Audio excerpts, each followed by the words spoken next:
Good evening, people. How are you all doing tonight?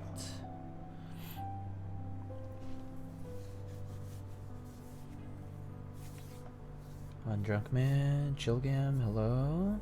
Bamboo, Nuclear Nachos, hello, hello. Jay, Rivius. How are you all doing? Stream yet again. Is it a surprise? Probably not. I'll probably stream again this weekend anyway. Cause, yeah. Trying to just get a bunch of boards out as best as I can. Mostly because I think I'm gonna have a busy few weeks over the next like month, and freeing myself from the queue is gonna help me focus on work. How's the weather in New York? It's gotten cooler, so we're like at right now outside it's like 40 degrees, 45 degrees maybe. That's like 7 degrees Fahrenheit for 7 degrees Celsius for those in other places. So it's gotten chillier, which is good. I actually like the weather this way a lot more than yeah.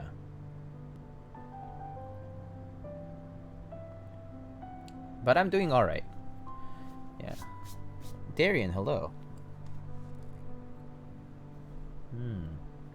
So hyped for this build. I'm chasing after an ogre. Oh, I see.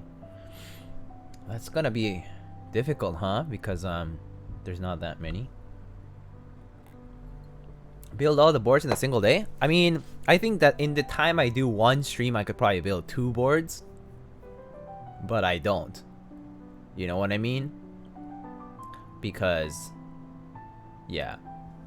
I just realized I like threw away my shirt.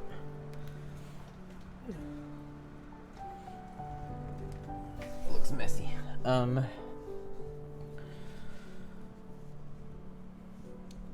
let's see. I got someone else and my lo-fi racks are good.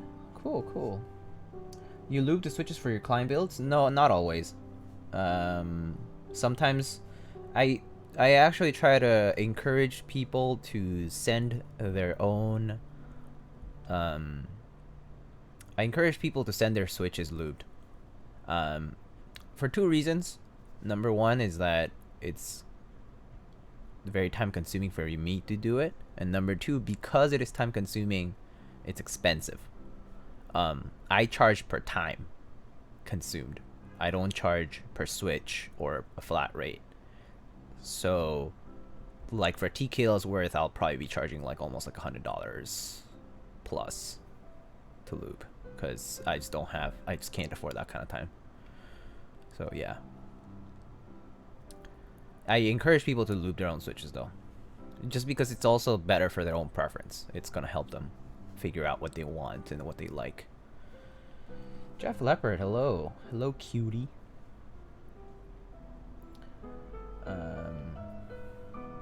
Tennis, yeah, MX Blacks and Ogre is the only way. Yeah, I love to own one, but it's gonna be hard to find for sure. I think rather than hard to find, it's mostly like just convincing somebody to kind of let go of it.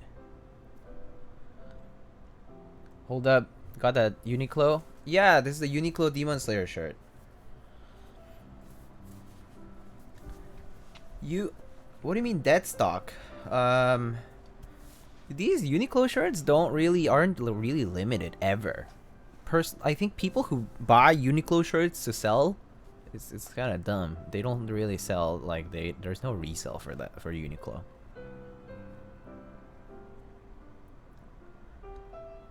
HHKB over? That would be interesting. Yeah.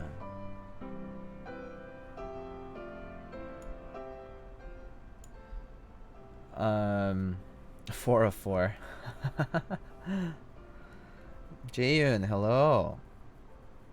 How are you doing? Any keyword group buys you're looking forward to? Keyword group buys.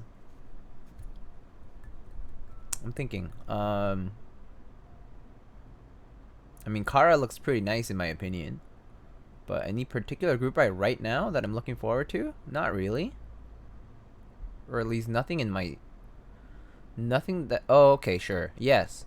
So Linworks, just this morning, announced Linworks just this morning announced Whale 75 or Whale, and then they also announced Dolphin Mini. Thanks to this person's influence here, I convinced Lin to do a 60% version of the Dolphin. So that might happen in next year, early next year. And then the Beluga, which is going to be their signature sort of TKL, new, kind of like the new generation of TKLs, because the Dolphin's pretty old. Yeah.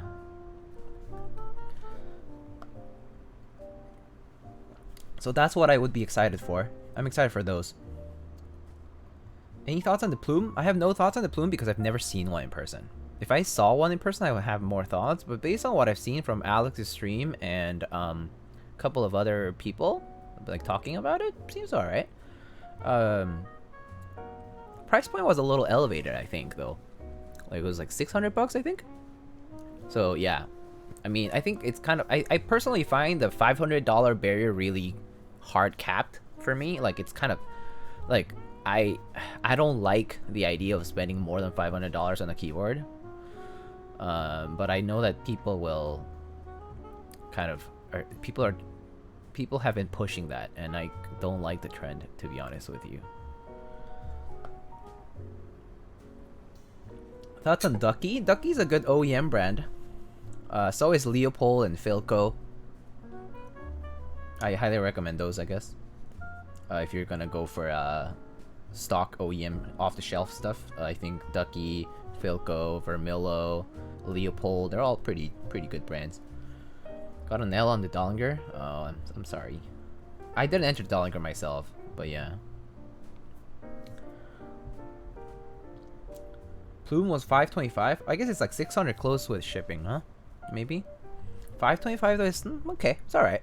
$525 is okay, but it's still, again, after the $500 range, I'm a little careful. It's like I really gotta like that. Yo, JBack62, thank you so much for the tier 1 sub. Welcome back for 2 months. Oh, speaking of subs, I am currently preparing some subscriber badges through an artist. So I'll announce those when they're ready. But I've been working on something with some artists to make something cool for this channel, something new. How are you liking your Maja so far? Waiting for mine to come in the mail. The Maja's pretty nice. It's not mine though. It's actually a client build that we did last night. So yeah. Urban Lime, hello. You should see the Dalco 959 Mini. 20 spots at 650. Yeah, it's definitely expensive. Like as in like it just is a lot of money. Zambuman's here. Wait, Zambuman, why are you awake so... Wait, why are you up so late? Or early? I think late. But Dalco 959 Mini actually... Okay, I'll have to say, Dalco 959 Mini actually interests me. I like it. Am I gonna get it? Probably not, because I don't have the money to afford for it. But I think that if I had the money, I might enter Dalco 959 Mini. I think it looks pretty cool. I think it looks interesting. It is just a 60%, but I think it looks pretty nice. And, I mean, I think Cohen Romers did a test on that, and, like, it looked cool. It looked good. It sounded okay. Well, thank you so much for a tier 1, dude. Go to bed, Zambu. Yeah, go to bed, Zambuman. Why are you up so late, seriously? Suggestions for a basic starter, 65%? Definitely the NK65 or the I guess like KBD fans MK67. I think those two are good. I like the artisans you've chosen for the M6C. Thank you. Alright. So this is what we're building tonight.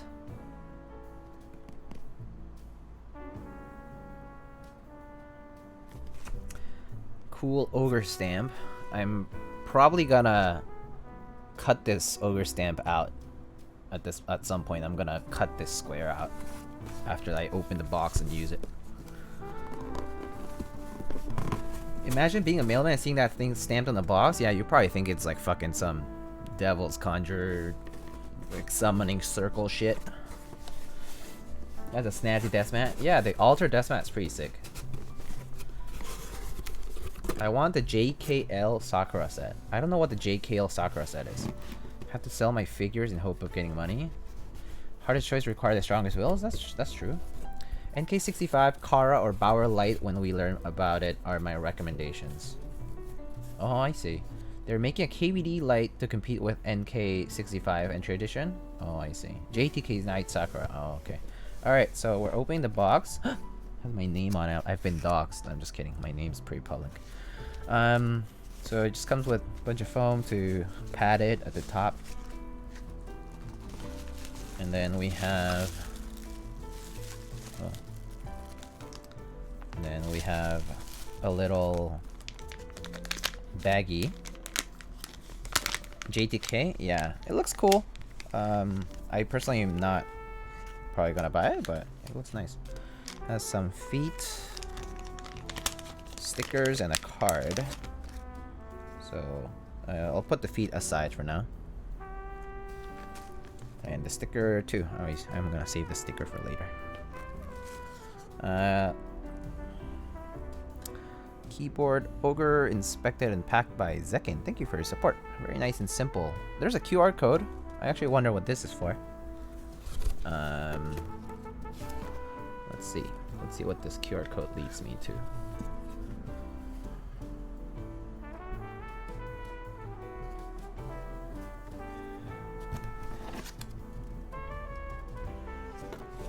Okay, it's so the QR code is for the Zekkin Discord channel,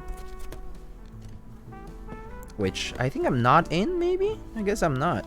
The reason I'm probably not in it is because I reached the limit for Discord servers, so I need to leave Discord servers to join new ones.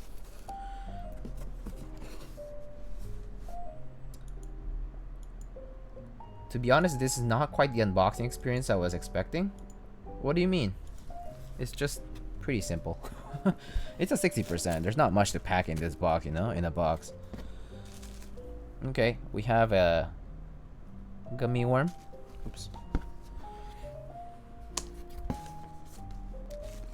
Honestly, if it works, you know? I personally don't care for packaging as much. I'm not sure what kind of people you guys are, but I really don't care as much for I think if the packaging is nice, that's an extra bonus. But I don't really... As long as it ships safely and arrives safely, I don't care too much. But it is a bonus when the packaging is nice, though. We have this polycarb half plate, which I'm not gonna use today because my switches are plate mount switches, I believe. So I'm gonna save this for when I have some lubed PCB mount switches, which I don't have right now. I just don't have the willpower to do it. We have some H60 PCBs by Mr. Heinebush. So these are the new series of 60% PCBs by Heine. They have a JST connector on the left side. And yeah, you know, QMK, VIA, that stuff.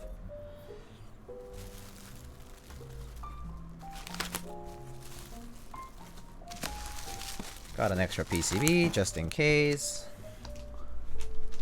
Put it aside for now. And then we have the plate. Surprised no flex cuts? I'm not surprised at all. I don't think they're necessary if it's also the H60 is also being used for several different keyboards. So it's not for just the Ogre. I think the K also uses an H60, and I think some other projects might probably have it too. Anyway, so as you can see, fixed wing keyless, 7U spacebar, ANSI enter, ANSI shift, enabled stepped cap support and split backspace. We're gonna go full backspace today, probably. I think so.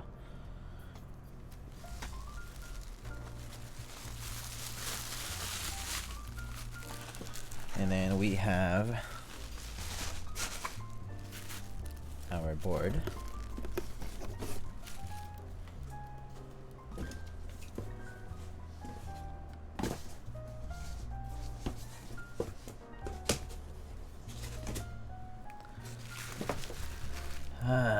Eat the gummy worm. How about no chill gam?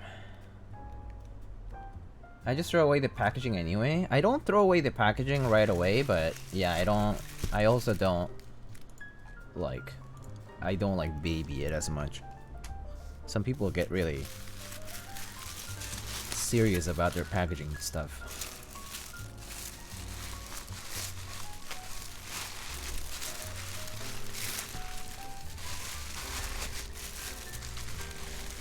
The anno looks super clean on that. Yeah, the anno looks pretty clean on the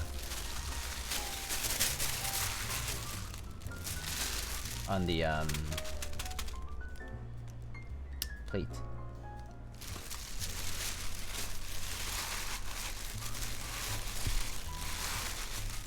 Oh, okay.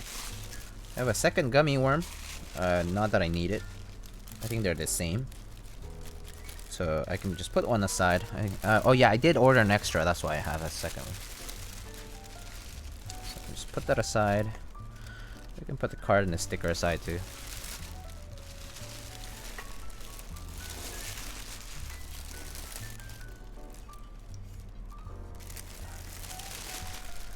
So this is the case. Has the zekkin zekk.works logo. So that this is the zekk.works or zekkin's logo. Interior looks pretty nice. It's a singular piece case. Wait, no. It's a two-piece case. Sorry. Has the pillars.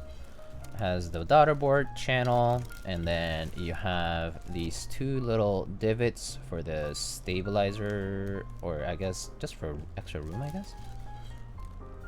What are divots for? If I thought I was gonna have to use snap-ins anyway. Okay, well, whatever. Two-piece case, and let's show the side. And this is the back. Rugo, hello. Wait, it's not focusing, is it? There is the engraving.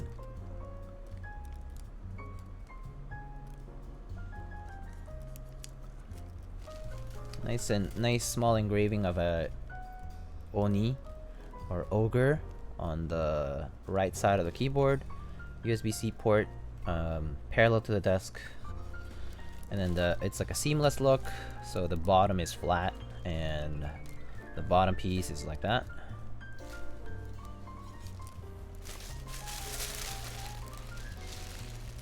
How's the anno? It's really good. The anno is nice and clean. I don't really see any, I mean, you tell me. I don't see any discolorations. I don't see any streaking, really. Smudging. Yeah, I don't really see any defects. I mean, there might be like a hook mark in here somewhere. Okay, I think there's a hook mark here, but whatever. Internal hook marks are like really whatever. I really can't care for them.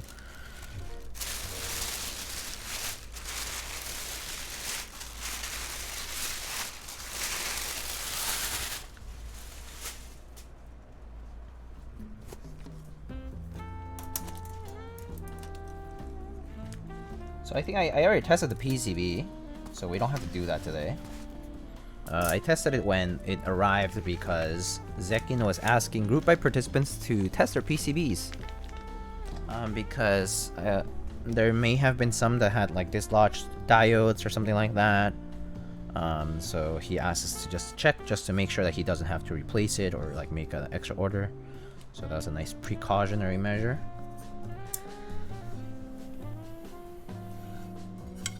Alright, let's see, let's put the little bump-ons on. I like putting bump-ons. Because I like putting bump-ons because the bump-ons prevent the bottom from scratching. Because sometimes so you might consider me disgusting, but I eat at my desk virtually all the time. Like, I eat at my desk every meal, basically. Except when I'm like going out to eat or like eating with somebody else. But if I'm on my own, I'm eating at my desk. So, yeah. So I use a tablecloth, or not a tablecloth, but like a, yeah, I guess like a tablecloth.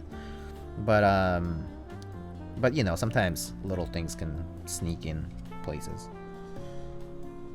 like crumbs or whatever. Or sometimes when you're soldering, like it splatters, and some solder can end up in the bottom of like stuck on the desk mat or something like that.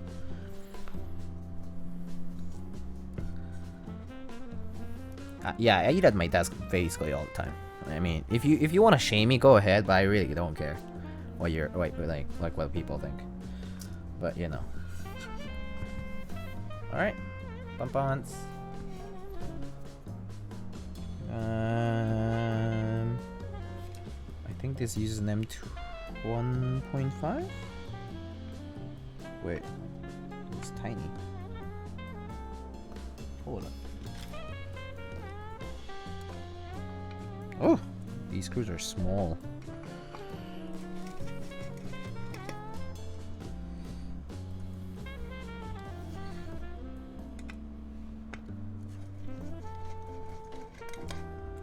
It is a personal board? Yeah, it is. Can someone help me? I bought an OTD by accident and it's $15,000. Is it a good make? Am I taking a risk? That would be funny if it were real. OTD for 15,000. I eat at my desk a lot now too, but I use an old dirty desk mat. I just use a cloth or something. Like I use this. Like I have a cloth that I put on, like I put my plates on. So like, you know, like I don't get the food everywhere. I don't want to dirty my desk mats either, yeah, because I also use them for streams, for photos, like, right? So yeah, I of course don't want to dirty those up. So I do take my precautionary measures, but you never know, you know. Designated mat for no designated. So the reason is designated mat. I don't like the idea of a designated mat. Designated mat is bad because I have to put it on. Like I have to go get it and put it on. This is small. This is just like, you know, boom. Like super easy to use. The freaking designated mat is fucking 900 by 400 millimeters. Echo, that was me? Yeah, I think that was you. But you know, designated mat, no good. It's just really annoying because I don't want to take off things off the desk, especially like the keyboard and stuff. Each time I do it, I feel like I'm risking screwing something up. Yeah.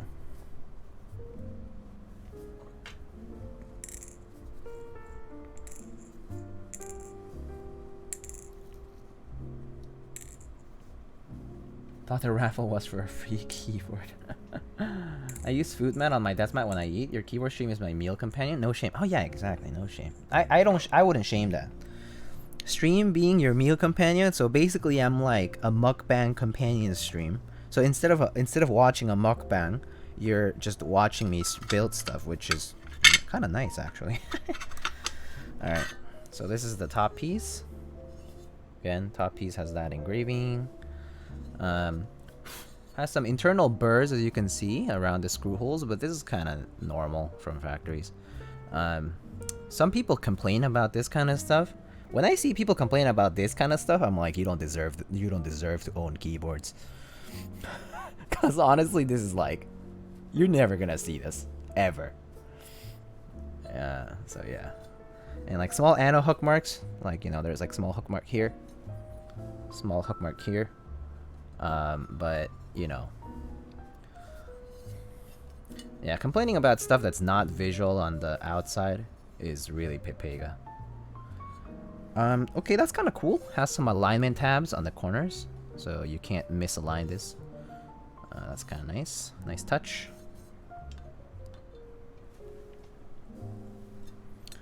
And then the bottom piece again has a little bit of dust, but you know, I showed it already.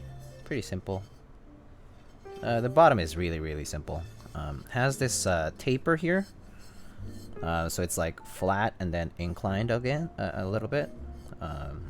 So yeah, and it has the pillars for the PCB, and the O-ring, and then for the plate. All right, so I mean nothing crazy. Pretty simple case.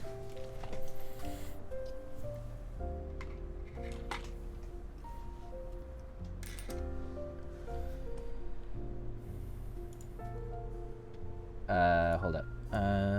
Just use a different table for builds. I actually would do that before, Sir Knighting. I actually had a different table for builds, but now it has a bunch of keyboard parts, my soldering iron. So actually, my soldering iron is on a different table. Let me see if I can show you guys, but like there's a table on my... let me put this down for a sec. There's a table on my right here, and it has a bunch of shit. But yeah.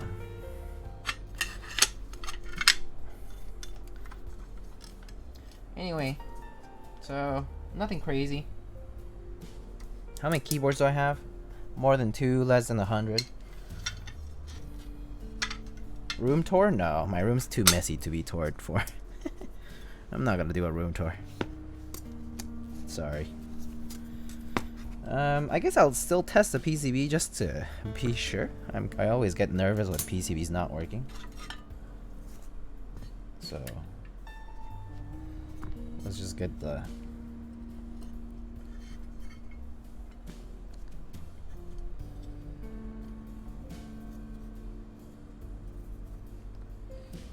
Are you planning to try and get Vega tomorrow? No, I'm not getting Vega. I'm not really planning to get Vega. Nope.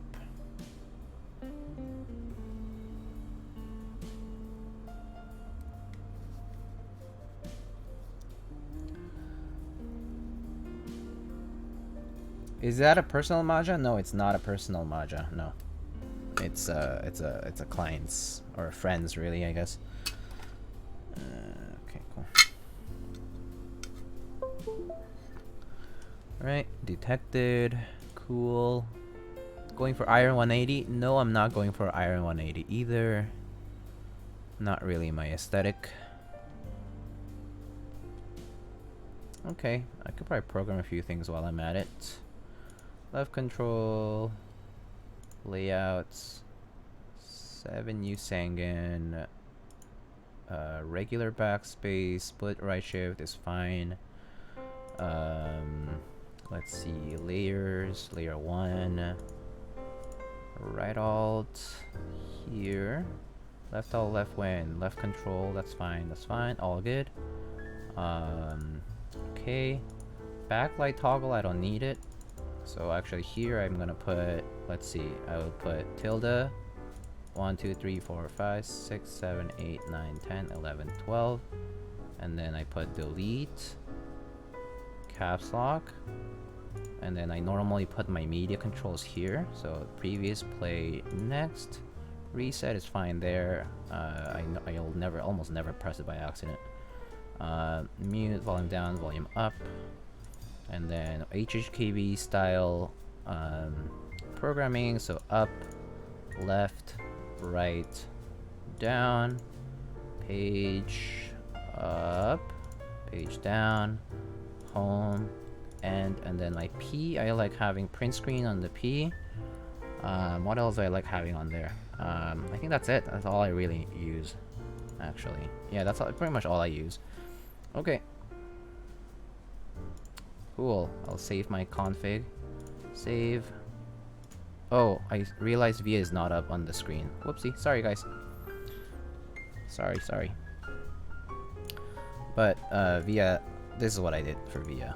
So as you can see, base layer is regular backspace, split shift, left control on my caps lock area.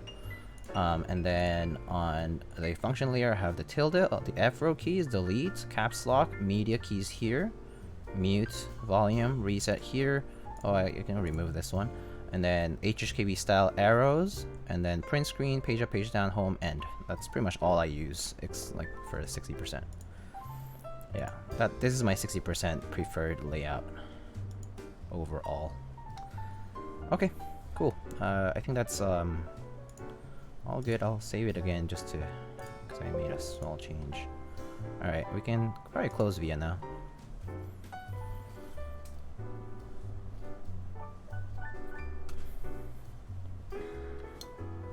Come on, dude, blow some money? What? This guy, what is he even trying to say? Come on, dude, blow some money. Okay, buddy. As if I already, as if I don't blow money on things. I blew money on an Ogre. I blew money on a Matrix 1.2 OG. I blew money on, you know, bunch of stuff.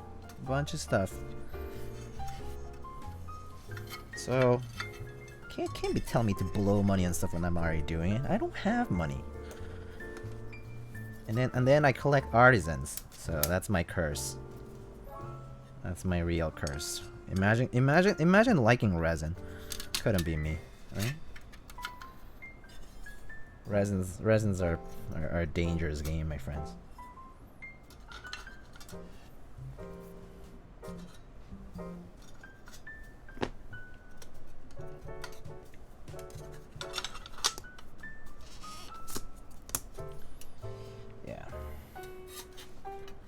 Handerbite? No, I actually already pre-picked my key set today, so no key set choices for y'all today. Sorry.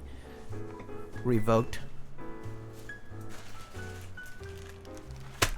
Alright, here we have our switches. Alright, hold on, let me see what I missed. Complaining about internal cosmetic flaws in 2020. Wow, hook marks. Anti-correlator, thank you so much for the sub. That's such a funny username because I do correlations all the time on, like, at work. Like, I do correlation calculations all the time at work, and like correlation matrices and whatnot. So yeah. Are you going for the Yuri Cherry Picker Kit? Yes, I will absolutely get the Yuri Cherry Picker Kit. No brainer. I'm actually debating going for Sky Data too, but I don't think I'm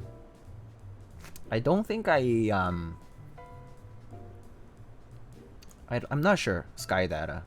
Like I'm not 100% sure I would use it. So anyway, Alex Happy, 안녕하세요. I actually Alex Happy, I saw that you won one of the Lin boards. Congrats. No split backspace? Yeah, no split backspace today.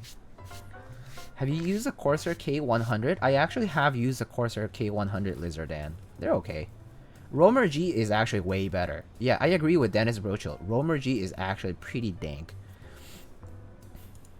For a gaming switch, quote unquote. They're actually not bad. They could like, if you could like lube stabs on a Roamer G and like get like nicer caps and stuff, it would be okay actually. Blue money on a thermal. Oh yeah, thermals taking a while, huh? It's okay. They'll eventually be out and ready. Okay, so for Ogre we have some Tribosys 3204 lubed MX Blacks. Are these vintage though? I'm not sure actually. Are these? I think they are vintage, yeah. I don't remember. I lubed these maybe like 2 years ago. So I've been using these switches for like 2.5 years maybe now. Actually, yeah, it's been longer than that probably. But yeah, I use the same switches over and over again. I just desolder them, sell the board I had them on, or you know, whatever, and then reuse those. Vintage lube, yeah, it's kind of dried up actually. It's probably gonna sound closer to stock than like wet lubed, which is fine with me honestly. As long as it's smooth, it's okay with me. I actually don't mind having the variety of like freshly lubed switches and like older switches. As long as they're smooth, it's all good for me. Okay, so I need some clip-ins, I think.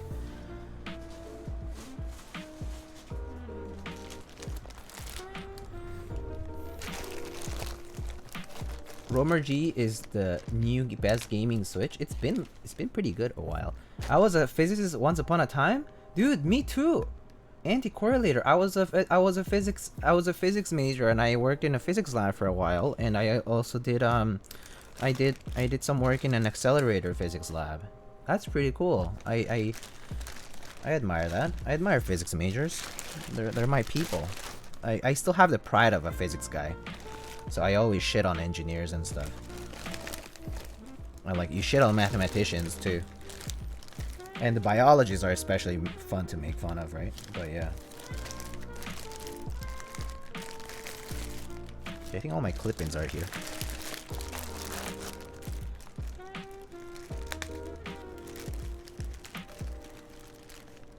G915 low profile is nice. Huh. Got the late batch of thermals, which is months later at this point. Oh no. Are you gonna lube the JST cable for max smoothness? That would be fun, huh? So we need clip-ins for the backspace and the 7U spacebar, right? Let me see what I have here. I have a bunch of old stabs that are clip-ins too.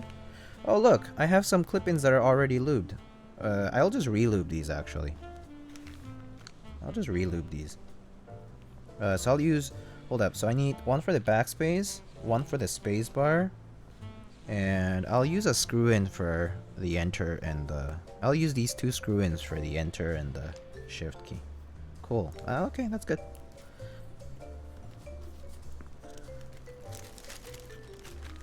Geologists are the only ones my physics professors joked about? No, my physics professors always shat on the biologists.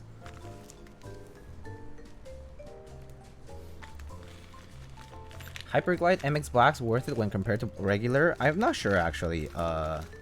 Whoever said that, Yo it's Delta? I actually don't know, because I haven't tried the new Hyperglides or whatever. Sorry. Yeah, I wish I knew, but I really haven't seen those.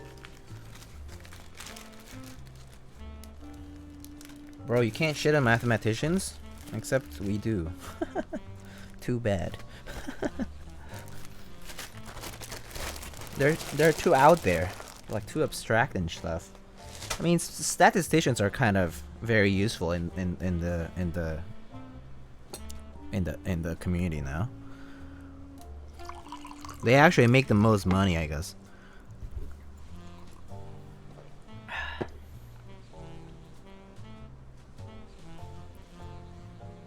All right, so wait. Oh, this is a screw-in. I don't need it right now.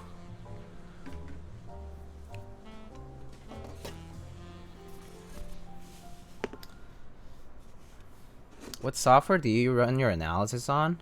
I actually use a lot of MATLAB. Still, because I do academic research. So we do a lot of MATLAB and Python. MATLAB, Python, and C are the three things I use the most. Went to grad school studying mesoscopics? Oh. Oh, that's very cool. Split right shift only way to go with 60? I kind of do agree with that, yeah. What was the board you built with MX Fleet Silvers? I used I built the Jaguar, Singa Jaguar with that. And those switches were not mine. Those switches were the owner's, Elaine's. Einstein learns his lesson to respect mathematicians though? That's true, that's true. I do respect mathematicians. I'm just saying my professors used to shit on them. I feel attacked. I was a microbiome major. I actually respect biologists a lot, personally, because I mean, I'm not sure if you guys know, but I'm an ex-medical student. I was a medical student. I'm no longer a medical student. So I respect people in like microbiome and immunology and all that stuff a lot, for good reason.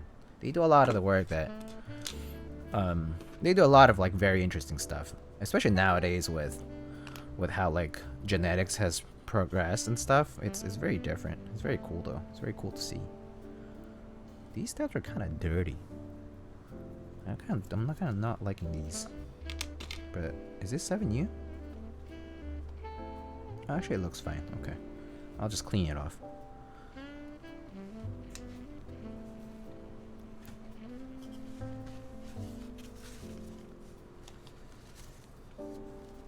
I remember the med student days. A lot less streams back then. Yeah, for sure. Yeah, I was way busier. Also, I was like on hiatus because of that for like months. Oh, these are really old. I see. This is somebody else's stabs, I think. I just harvested from somewhere else. So actually, these haven't even been clipped. But, where's my flush cutters? Okay, here they are. Do you have any experience with RO59? Yeah, I do. But very I only basically like one batch of switches. So my LZGHV2 has RO59 loop switches on them. The way basically it works is you just have the ready to use RO59, right? You apply it with a brush or whatever you want, and you basically have to you can either like hang them up on like a piece of sponge or something, you know, like you can just like either or you can put them like in the oven at like 170 degrees Fahrenheit, and you can basically bake them. So basically the layer of lube that you applied cures onto the surface of the stems and stuff. So basically you need to do that process like 3 times. So it basically takes like 3 days to fully lube RO59, or it takes only 1 day if you're using an oven like a convection oven or something. But yeah, it's basically dry lubricant. So it means that it needs to cure for that, like it's kind of like resin. It like needs to cure for the lube to kind of like stick to the surface. Wait, some Chinese universities are locked out of MATLAB because of the US ban? That's actually really funny. But I guess I'm not surprised. I mean, I guess things will change once the administration switches over, right? Okay, these switches are these stabs are kind of dirty. Do you think it'll be worth? I dunked the stems and just suspended them on the spring and then open switch, dry for 24 hours and repeat it. Yeah, I think it's worth. If you do notice, I mean, you'll notice the difference once you have like 2 or 3 layers. You don't really notice the difference in the first layer. It's too thin. Because basically what cures on the surface is just going to be whatever's left over after it drips out. Right? So it's very little that you apply every layer. So yeah, I would suggest doing it for 2 or 3 layers and then seeing how it goes. I mean, unfortunately, it's a process where like you have to sort of like test it out to really see the difference. In Crytox, it's like immediate, right? Because it's like wet lube and like it just adheres to the surface and that's it. By 3rd layer, it was sticking real nice. Yeah, so there you go. So that you're definitely seeing the effects of it. So yeah, I think it's worth it if you want to go for. So RO59 is really nice if you want to go for a stock sound with very like increased amounts of smoothness.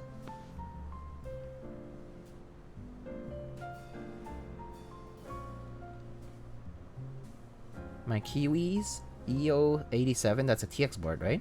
68 slow springs should be coming next week. Pog finally should be able to build it soon. Oh, that is poggers for sure. That's very poggers. Are you going to mod your switches and stuff? But the EO87 pictures I've seen are looking really nice. The TX board. The TX, okay. Actually, yeah. If you guys need a recommendation for keyboards that are pretty good at the price point, TX line of keyboards is really good. Like TX 60, 65, 87, 84, 84 SE, like EO, CP, 1800. All of those keyboards are actually really nice.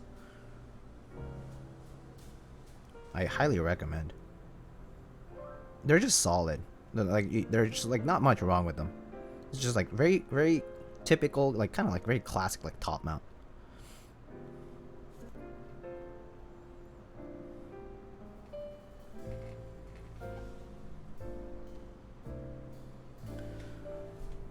I beat a redder in an argument? What kind of argument?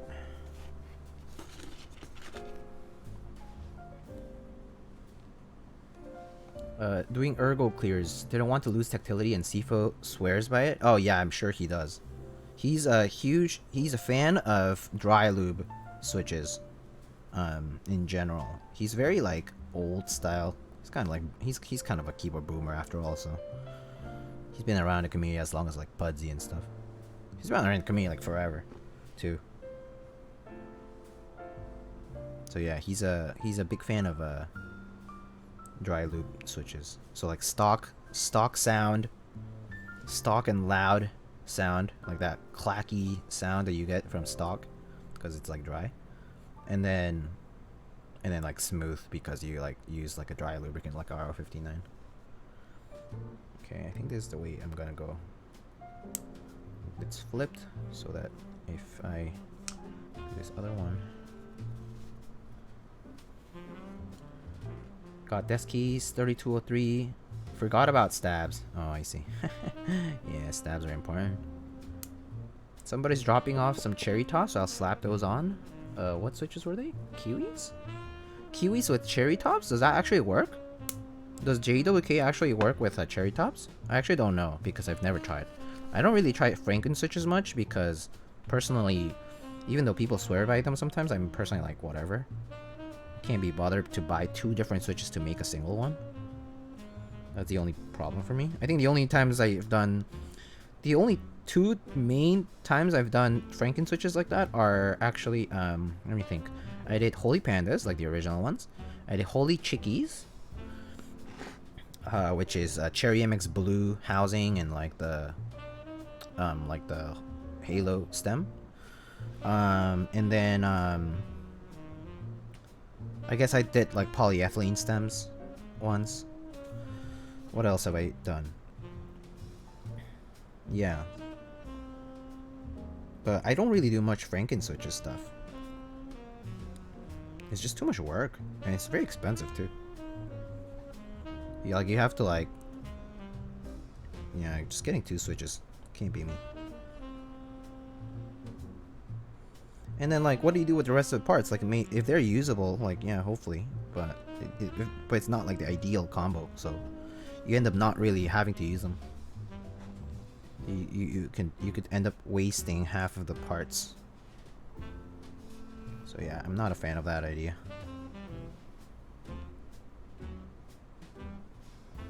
It's like the people who make holy pandas and they like sell the rest saying like, oh, unholy pandas. I'm like, is that even gonna sell? Do people even buy that stuff?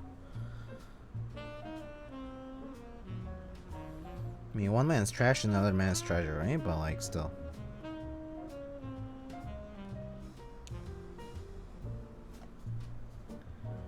Franken switches are too time consuming. I agree with that. Wholeheartedly. I do think they're very time consuming and very expensive.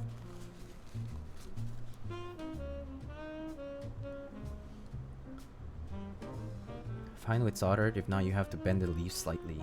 Oh, bending leaves though? So risky. Bending leaves is super risky because what if you bend it too much? What if you screw over, like you screw up the way the switch actuates by bending leaves? That's what worries me about bending leaves. Is like you could screw up the actuation process, so you end up with chattery switches. That's the risky part. And then you have to have spares in case, right? You like screw up. So.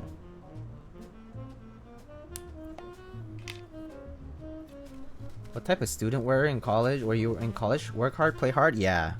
So, if I briefly had to describe myself in college, I took a lot of classes. Like I would take like, I think the most credits I took in one semester was like 20 credits, which is about it's basically like that's basically 5 classes and 2 labs.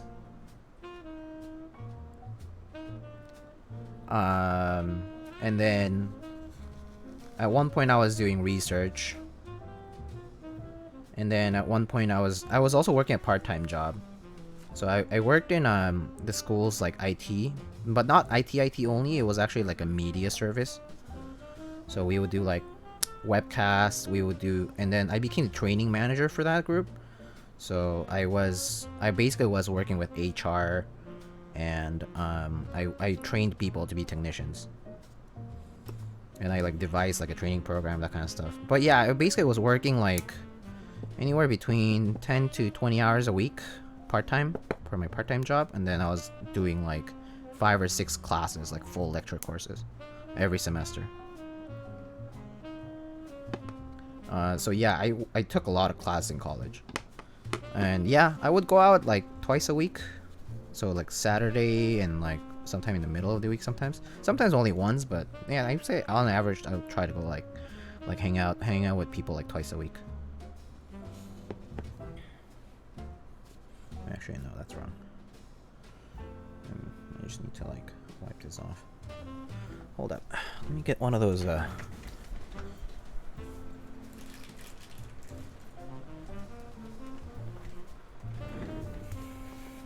I bent an entire... Oh wait, hold up. People buy unholy pandas. I remember they used to just be given away in the mech market. Yeah, I'll just give them away. What type of... Oh, wait, no. You got into Valhalla, right, dude? No, I didn't. No, I didn't get into Valhalla. Not really looking into an Ergo right now. Pretty happy with what I have. At least Ergo-wise. So yeah. No, I did not get Valhalla. Kuroi. Bent an entire batch of GAD ink leaves. They're my smoothest set of switches, period. Had to unbend them a little to get them to actuate though, yeah. That's a thing. Don't want to do all that work. Too much work. Too much work, risky. Just overall process seems just extra annoying to me.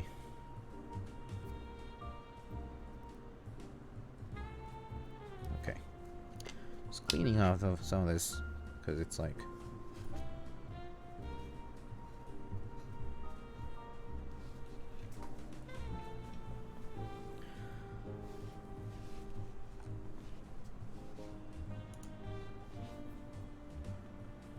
but yeah, Henry, that was my question. That was my answer to the college question.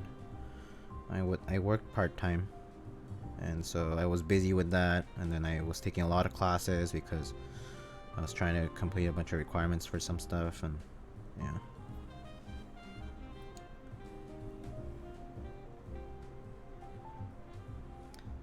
And yeah, I would just hang out with friends 1 or 2 times a week on average.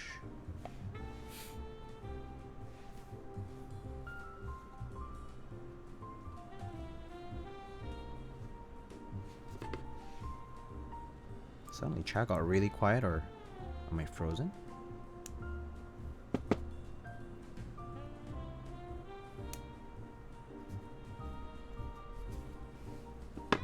We're watching intently? Thank you.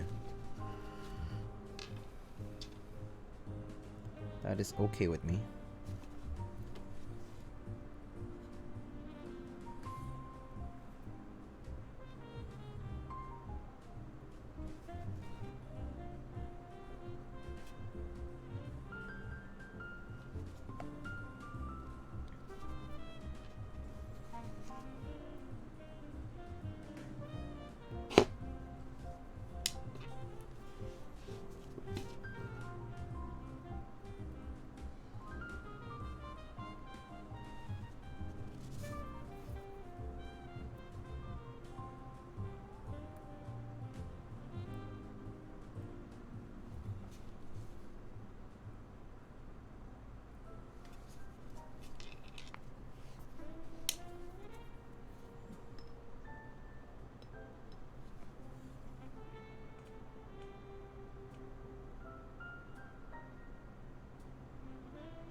I do want to try those hyperglide switches though.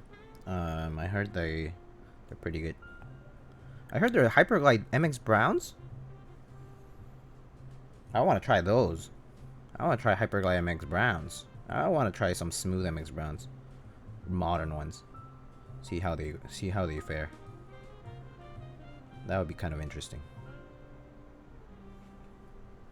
Mixed browns nut. Yeah, mixed browns are dope.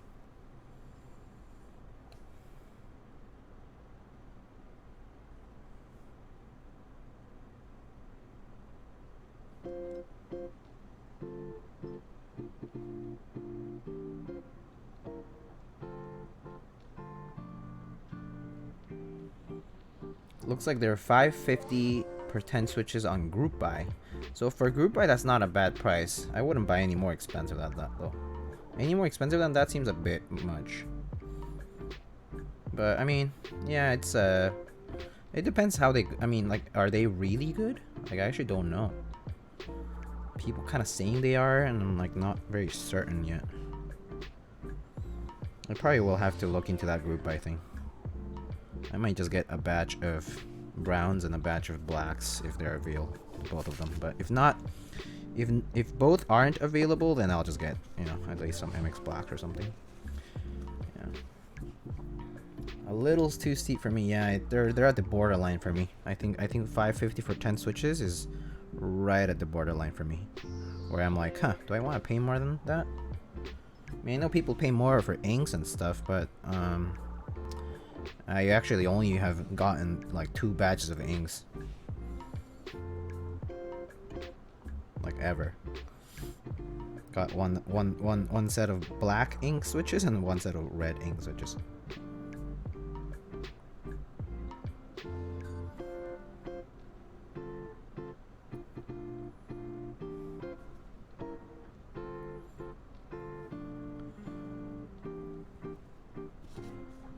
I gave my only board with browns away to a friend. Me too, actually.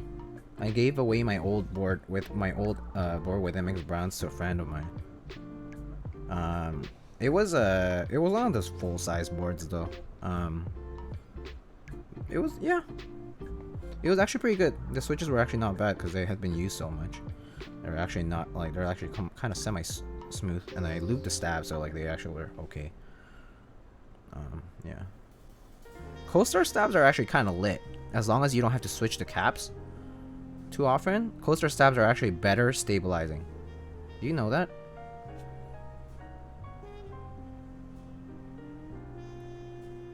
Like, the mechanism they have is a little bit more intuitive.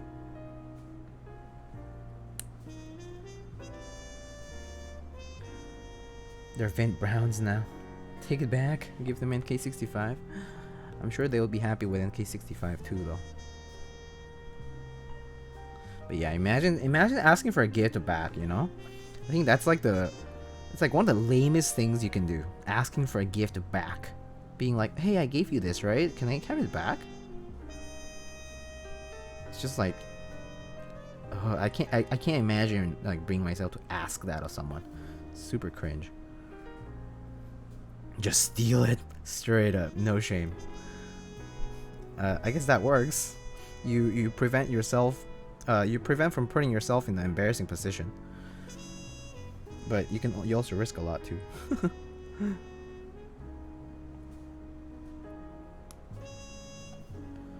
That's fun.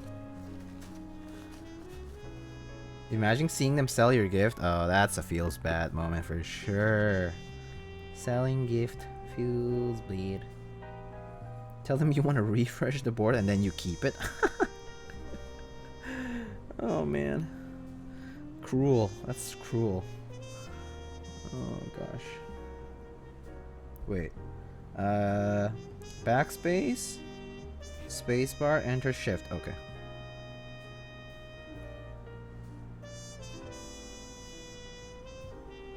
Okay, so this one that I think I did apply 205, so I don't need to put much on it. Just gonna spread it around.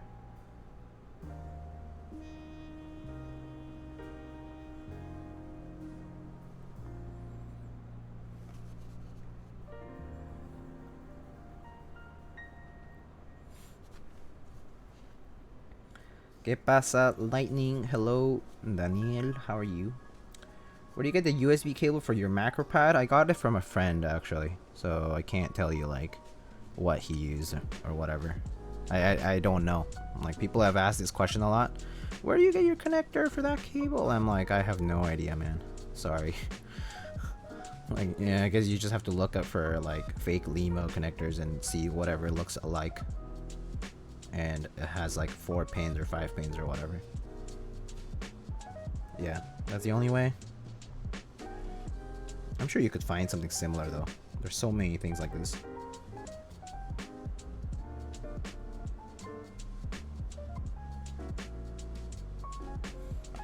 Like, I have a feeling most of the Limo stuff out there is actually fake Limo.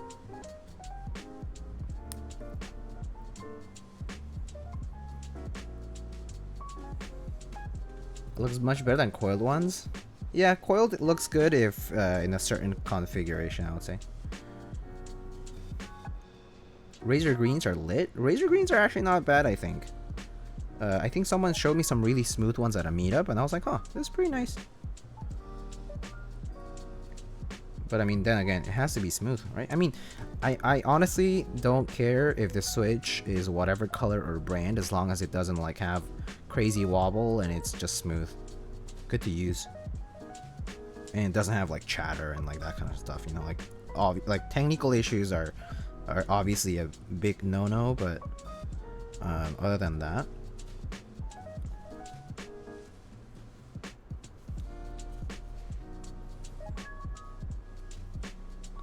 I had some Greetech Black, they felt pretty good, but the leaves were sus. Yeah, I actually, when I got my, so I used to have a Rama M60A in Sage color.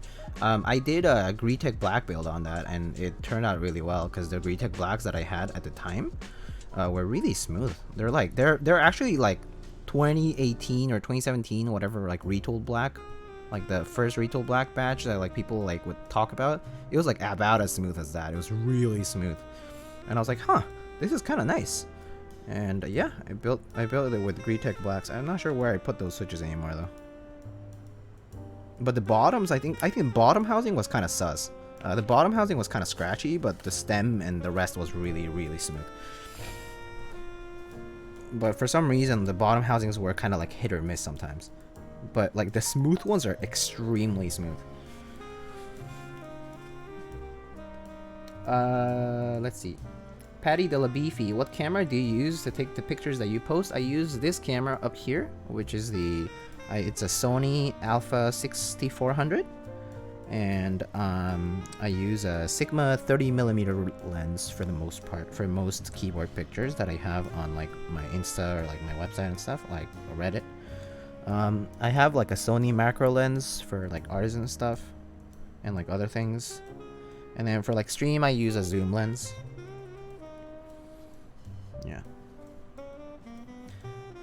Yeah, I got this question again, but have I seen the Hyperglide? Yeah, I've seen what they are. I don't have any switches though. I've not gotten any Hyperglide switches.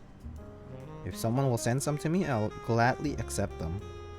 But otherwise, I would have to buy some, and right now I'm not looking to buy more switches. I might buy a set of them maybe in the future, but I really am not looking to buy switches right now. I have a lot of switches.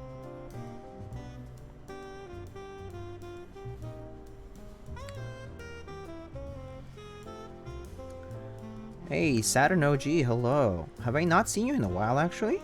Welcome. Welcome back. I feel like I hadn't seen your name around here for a bit. For a hot minute.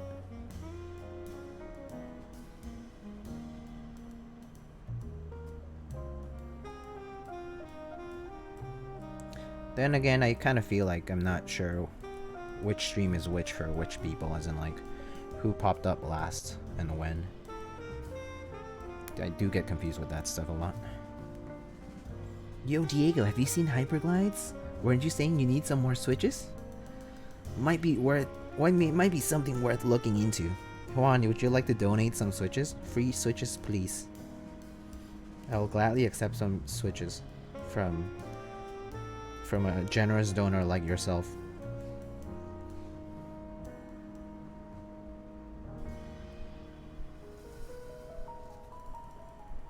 Been a while for Friday night stream? I guess so, yeah. Did somebody say Hyperglides? I always peep the VODs though. Oh, that's so nice of you. So I do have a question for chat. Do people actually look at my VODs a lot? Be honest, like on YouTube or on Twitch. Like, do you appreciate that I upload the VODs on YouTube? Because honestly, it's not that much work. It's not much work, really. But I just wonder if people look at them. Like, do people watch these? Is it helpful at all? So there's like maybe like a handful of people that every time I post the video up, like I publish it, like make it public, they put the timestamp for the typing test for people to like click on and watch that, and then that's it, and then it's kind of like dead quiet. But which I understand. There's not much to comment on VOD really. There really isn't. But I'm just wondering if people do watch it though.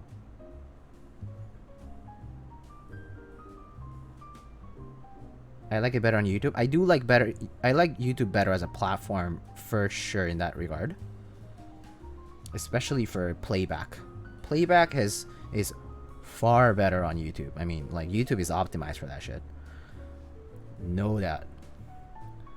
I watch it when I miss. Watch for certain boards. Timestamps though. Timestamps so useful. I don't, but that's because I try to be here. Yeah, I see you a lot here, Jeff. So that's super nice of you. When I miss the stream, yeah, I know that time zones are also kind of a bitch and like work, right? There's like work and stuff. So yeah. If I have shit to do, I'll put one on. Thanks. I just like you. That's really nice of you, Juan. VODs are great for watching sped up. Yeah, I watch stuff sped up all the time too. So I just know I take zero offense in whatever you guys do or not do with regards to the content. I'm just curious if people want to see it there. Like it's like the would you rather have it there question. Because sometimes I'm just like, am I spending extra time that I don't need to spend? Could I reallocate this energy somewhere else? It's something I ask myself all the time, like in life, because I always feel like I don't have enough time. Like I always feel like I'm running out of time.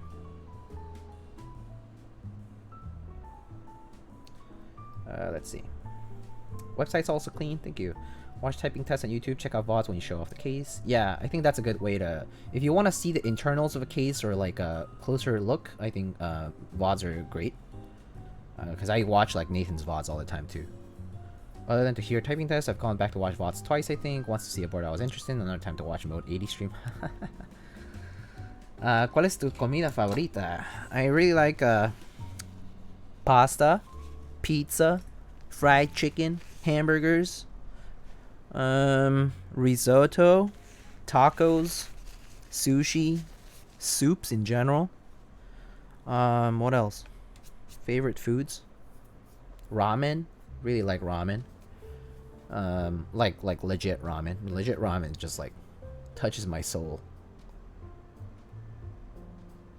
Is there anything you don't like? Yeah, I don't like beets actually. Like the purple thing. I don't like beets actually.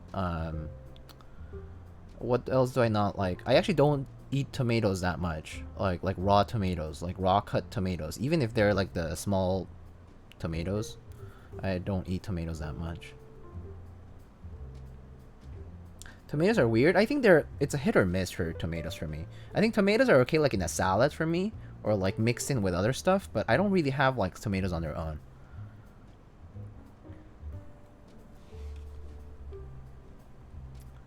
Anyway, I didn't even know you do upload it, but that's probably because I watch it live. Oh, I appreciate that.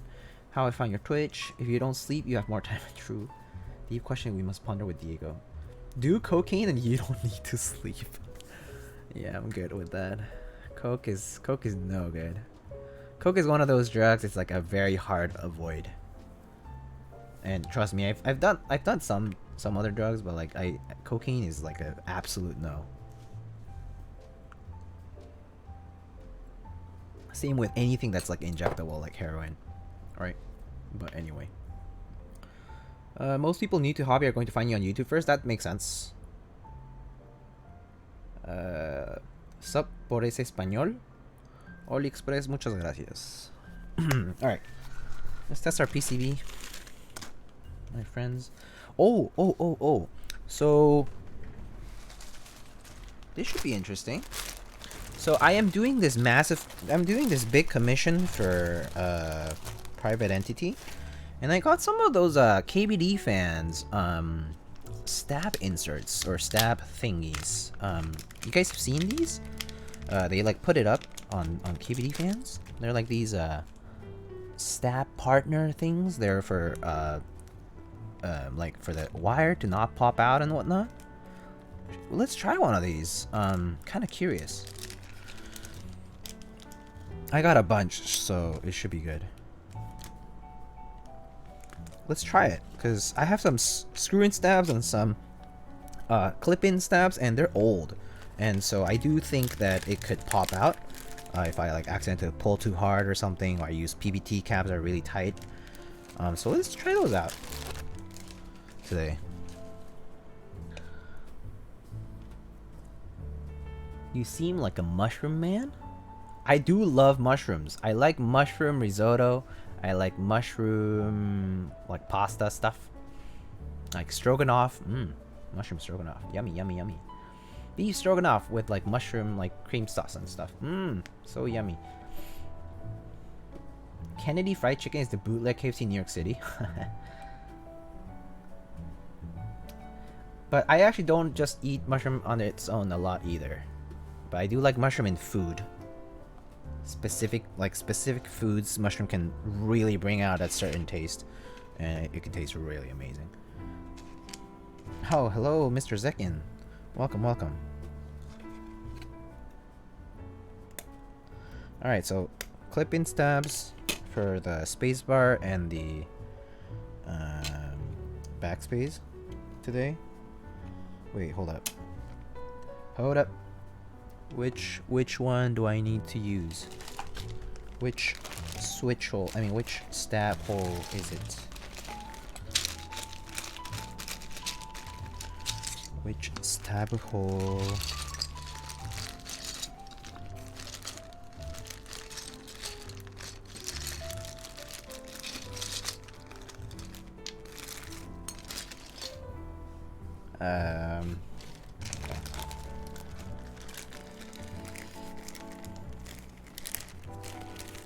Is it a tofu? What's a tofu?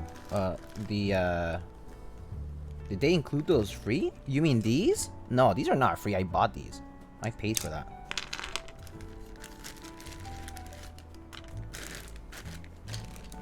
Do you think that fellow who won the Art Key charity auction is gonna get an ogre for his series? Wait, so there's a winner to the charity auction who won and is trading their win for a Art Key, I mean for an ogre? Is that how it is right now? Okay. I mean, cool. Imagine paying thousands of dollars in charity and then deciding to trade it, but I mean, I don't know. Kind of weird. Why wouldn't you just... I mean, okay, charity's fine, but kind of odd. It's an odd decision to make. What do you think?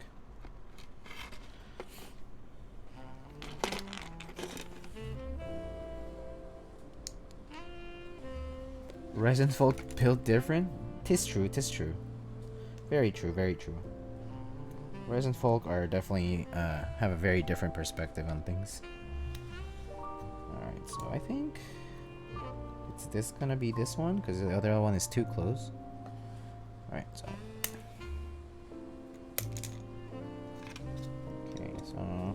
okay, I think that's gonna fit. Okay.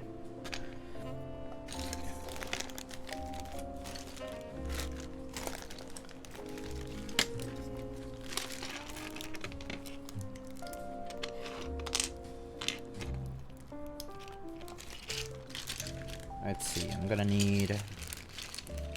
Oh, okay, I'm actually gonna... Oh, shit, let's see.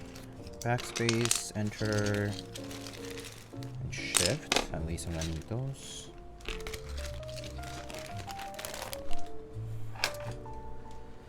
Later, dude. Good luck with the stream. Thank you so much, Delta. Have a good one. People be crazy.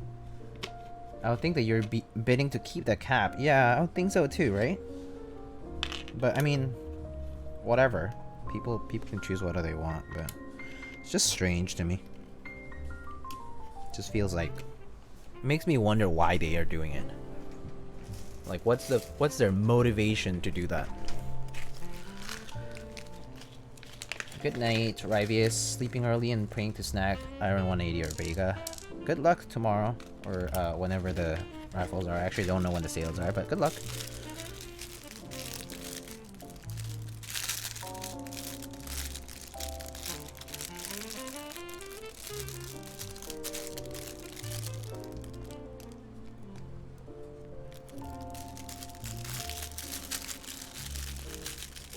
I don't want to redo things I've already done. Makes sense. Fair enough. I think that makes sense in many ways. Like, artists don't like redoing things they've already done. It's like, it is good, but redoing things takes away time and energy from things that you could be doing otherwise new. Which is what would be the motivation for someone as a creative to want to try. It's like to learn new skills, to do new things. Oh wait, I don't even need a washer for this, but oh well. Precautionary measures it is.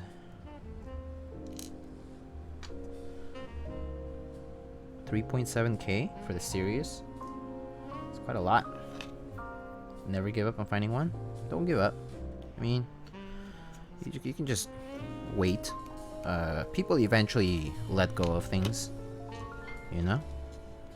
I don't think you need to rush it. Oh well, I took these washers out, but I might as well use them. Don't really need them though.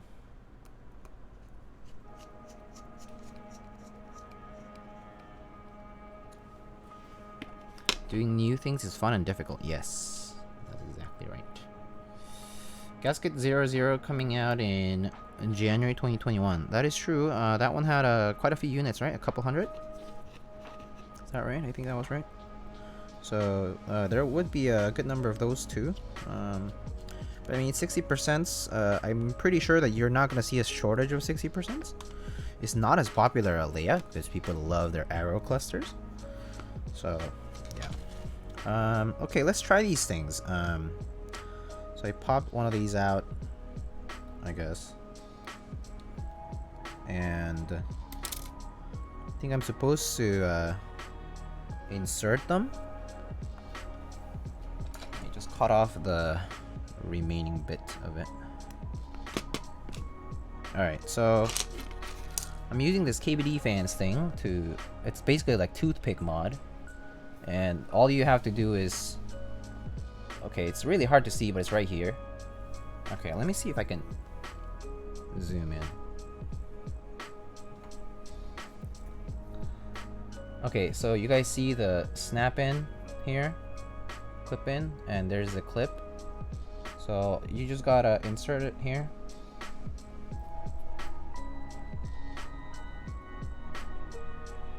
It's basically toothpick mod.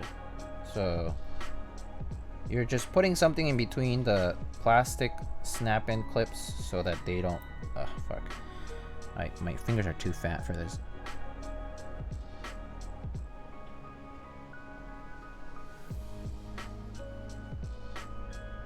But yeah, you're basically wedging it in there. I think. Yeah, there we go. Boom. Yep, so basically prevents this from coming off. Yeah, there we go. Cool. It's got another one out. rbbsoon.com? What's... Oh. Cool.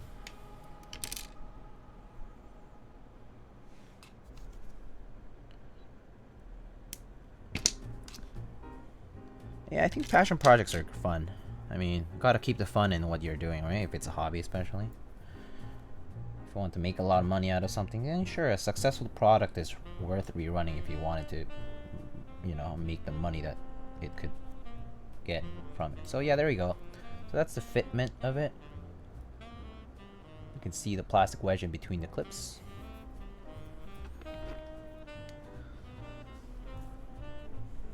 Oops. And then... oh, I guess I'll do it for the other ones too. Just for the backspace as well.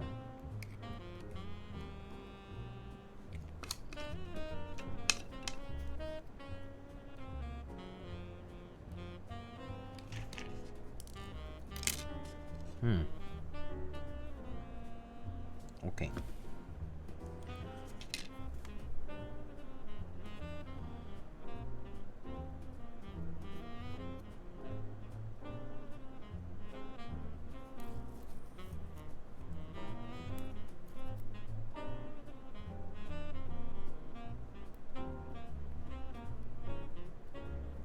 Is that a Maja? Yes, it is. People have been asking that question. It is, it is. It's not mine, it's somebody else's. But I'll be sending it out on probably Monday. I haven't built mine yet. How do you like? I like it. It's a pretty good deal for, what is that? $300 plus shipping. I think it's a pretty nice, I mean, like, I didn't have issues with it. The quality of the anodizing looked fine, and the overall, like, typing seems pretty good. No real complaints. So yeah. And should we try these KBD fan stab thingies?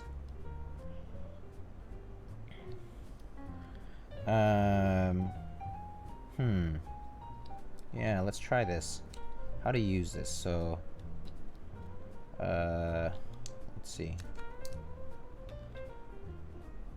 Wait, how do these work? Is this adhesive? Okay.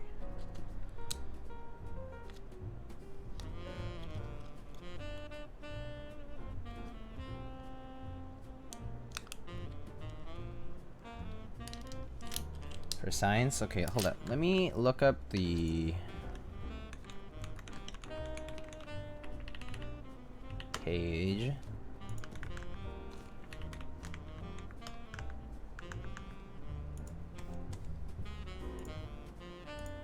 Alright, why is it not opening?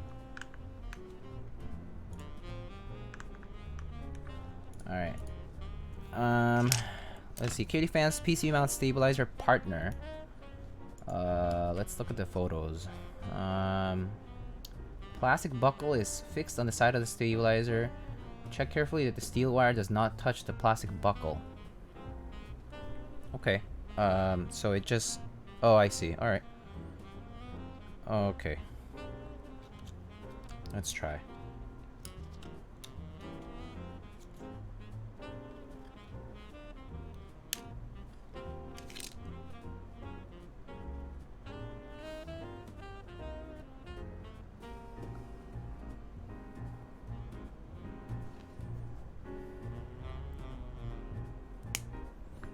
Alright, let me go back to regular camera.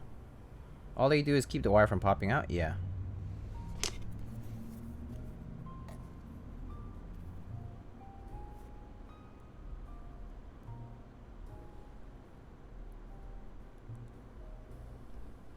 So are they supposed to stick or something?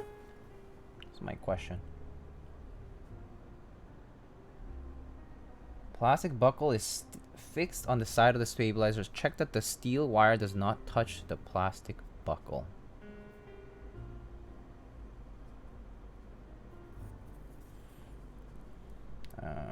Okay.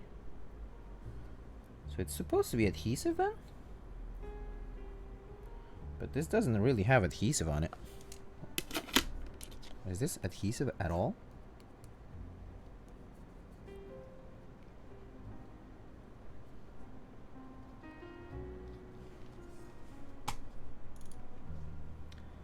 Hold up. Is this adhesive at all?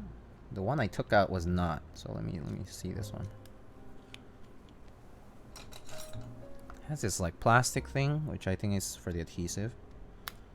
But let me take one out.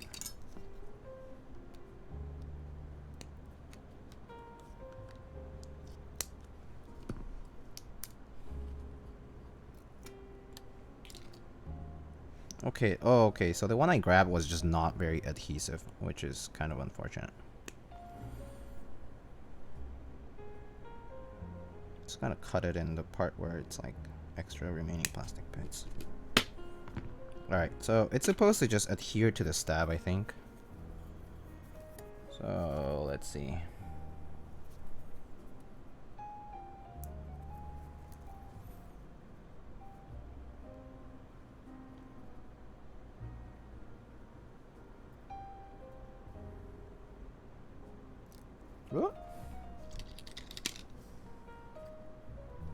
Oh, I see. Wrong side.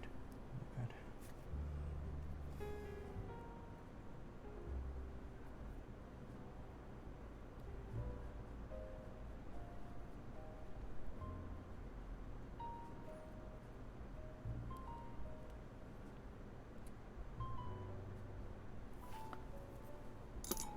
So something like that, I think.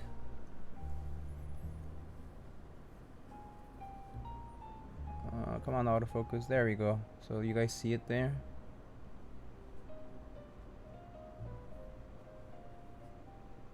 There it is. Oh, plastic buckle. Cool. Neat.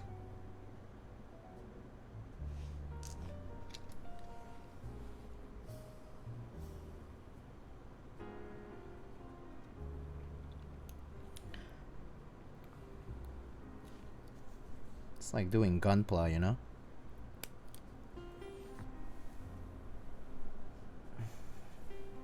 Cooking stream when? Never, actually. I don't want to set up a whole cooking thing in my kitchen. It's too much work.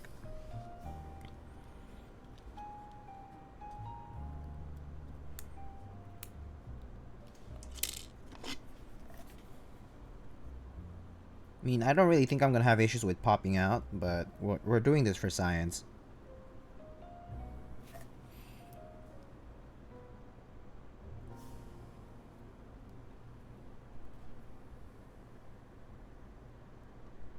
Like, if I don't like it, I'll just take it off.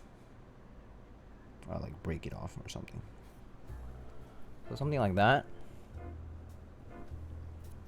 And as long as the switch fits, is okay with me. And as long as the switch doesn't have any... Okay, it doesn't seem to have any travel issues, so... Don't mind it. Oh, it's just like moving a lot, though. I'm not sure how useful this is because it's just not adhering to the stab. Like, it's just not sticking. Like, am I supposed to add... No, it's supposed to just adhere, but it doesn't really adhere too well. Get some JB weld. Is this a Zaku?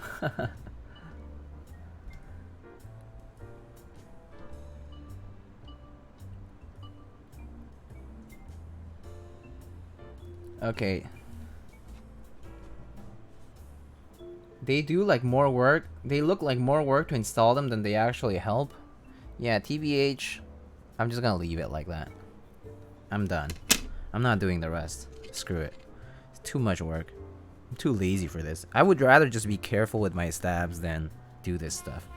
I almost never pop stabs. I mean, like, the wires pop, but I can just pop them back in.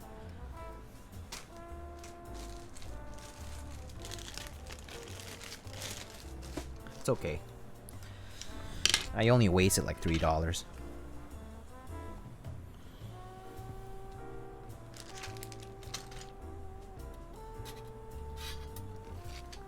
%65% Ogre top right blocker with Ogre logo and engraving. No? Yeah, I think that's a fat no for me too. I would be like, eh? No. I think the little toothpick thingies are kind of cool. Oh, this is a tight plate, man. Oh, that's tight fitting. These are some tight stab cutouts.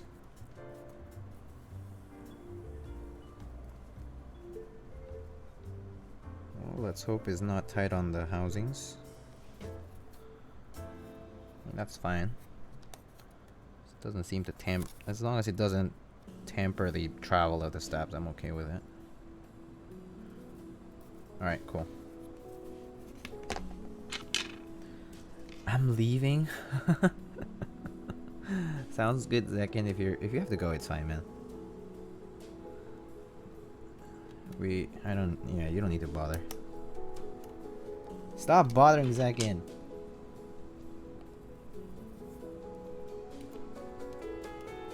You're just badgering him with questions. Let the man do whatever he wants to do on a Friday night.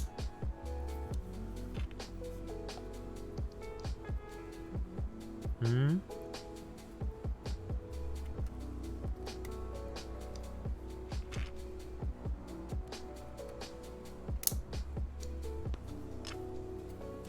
Red plate is spicy? Yeah, this red plate's hot. Had a few reports of tight stabs. Yeah, I think it's just snug. I would not call it tight. I think it's snug. We'll see though. I just need to test the stabs, but I think it doesn't hinder. As long as it doesn't hinder on the travel of the key, is okay.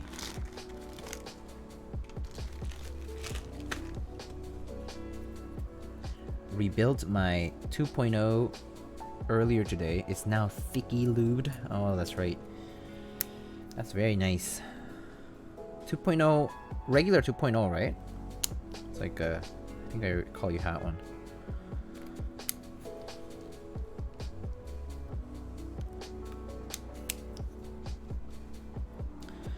These switch cutouts are so nice though. Look at these switches just snap right in without an issue.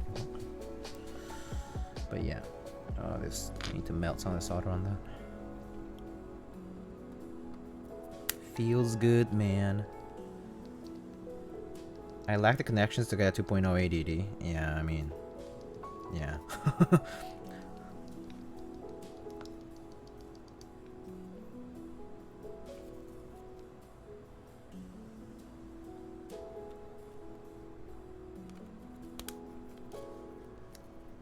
Actually, wait.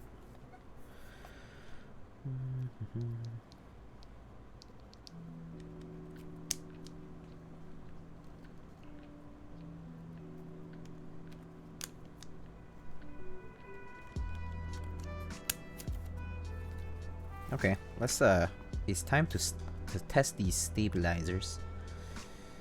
Alright.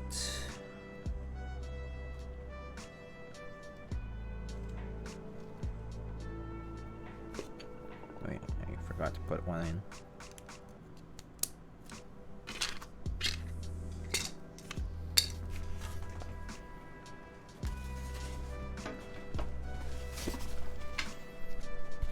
Mr. Foam is out again.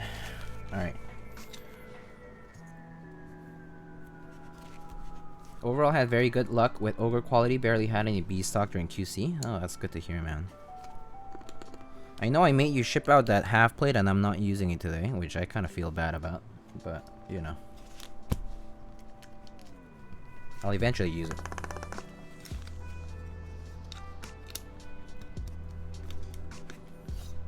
Okay, I'm actually gonna test two different types of keycaps today. I'm actually gonna test some GMK first, and then I'm gonna try some ePVT, because I plan on putting in a ePVT set today. We're gonna see how it goes.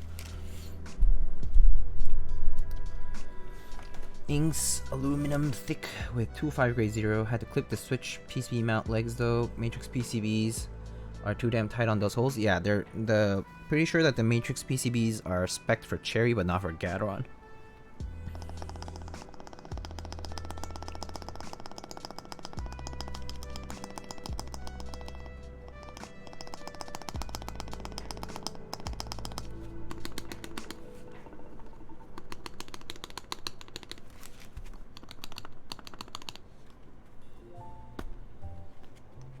Not getting in the way, right? Those little things. So that's not getting in the way, I'm fine with it.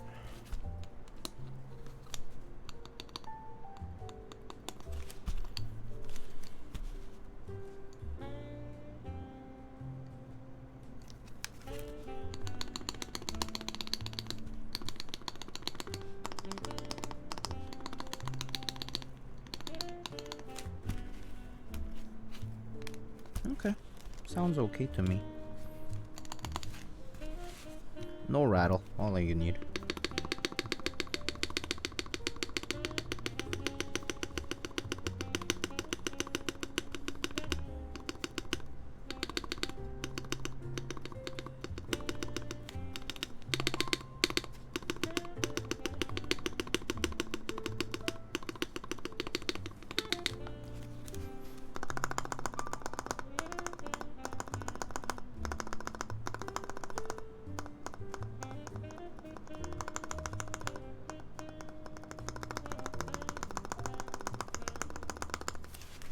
Alright, snaps sound pretty good to me. So, all good for me. What's next? Let me see.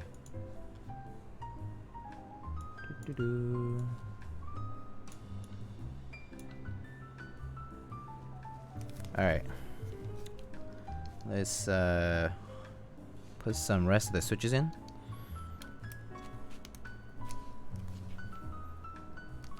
We're gonna do step caps. Oh, I forgot to. I said I was gonna test some ePVT on it too, right? So let's do that too.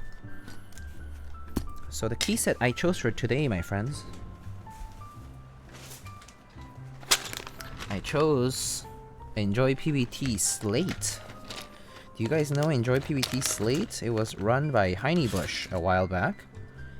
It has this nice cool gray color that I think will look very nice with a gray case.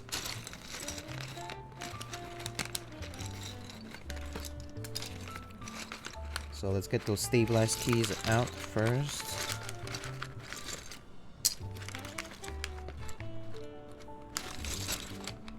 Where's my shift?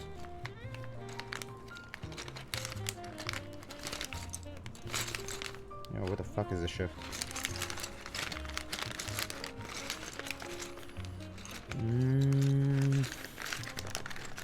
Oh, here it is. Is it 2B? I believe so. I don't remember though.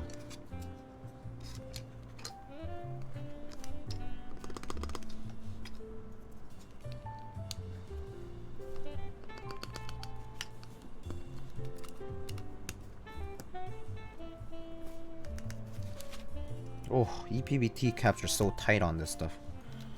Ooh. Alright, let's see how these stabs go.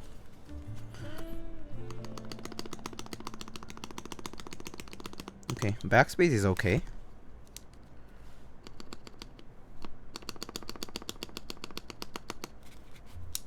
hold on. I need to center it properly. Oof. Yeah, ePVT caps are really tight on stabilized caps for some reason. It's because of the warping probably. But yeah, as long as you center it right, it's okay.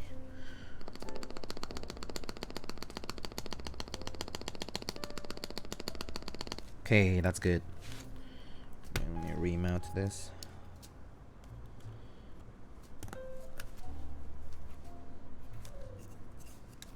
Bye.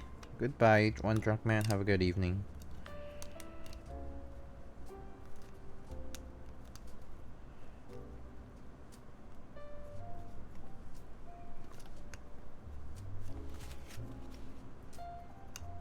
Oh, it's kind of slow on the spacebar.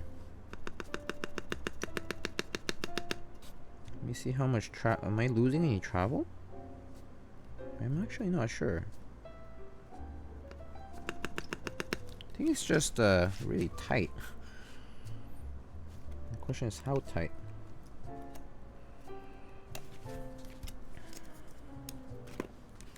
I'm not very sure. Let me compare this.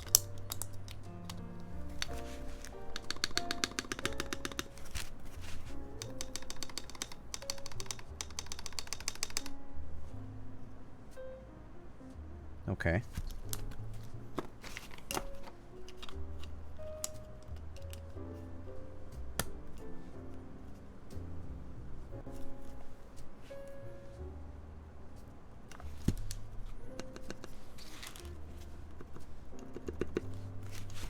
Yeah, ePVT spacebars definitely tight. Whoa. Okay. Hold up. How do I make this work? Is it warped though? Doesn't look very warped to me. Yeah, it's not really warped. It's not really warped. It's just tight. It's just not warped. It's just tight.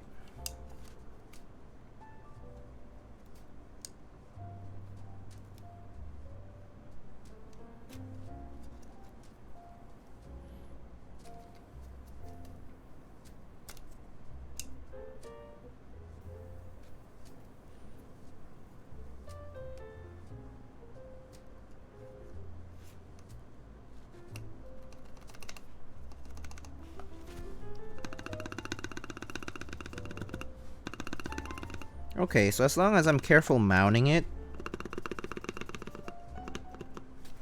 The travel does seem a little low. I'm not sure what it is.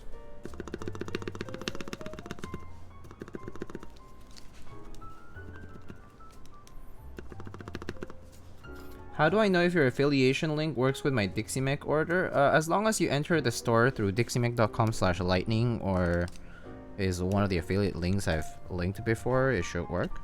Don't worry too much about it.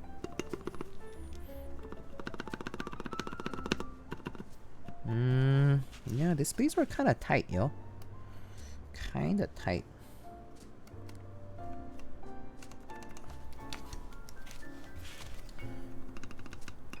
It's like I feel like it's almost feels like I'm losing travel on it. But it's like at first glance it doesn't look like it, but it kind of feels like it.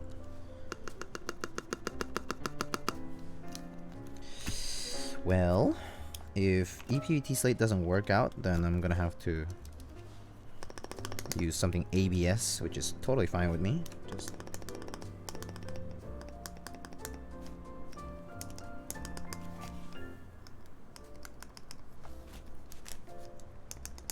ePVT spacebars do be like that sometimes. Yeah, I know.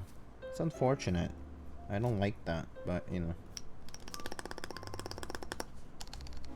The rest of the stabs are fine, but yeah, it's just the spacebar.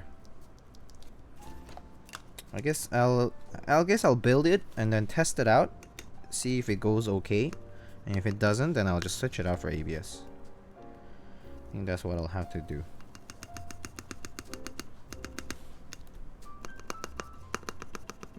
Like, it's not rattling, so that's a good sign, but it's just travel seems kind of muted, or like a blunted.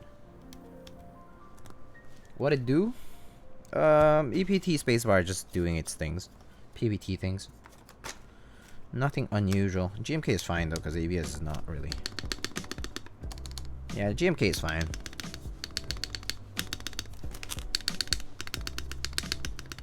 Do you buy ePVT Retro Cyrillic? No, I actually didn't buy it for the exact same reason. Or rather, like, for the fear of the same reason, which is that it could be warped. ePVT QC for the stab stuff is not great. It's kind of a hit or miss, which is something I don't like about it.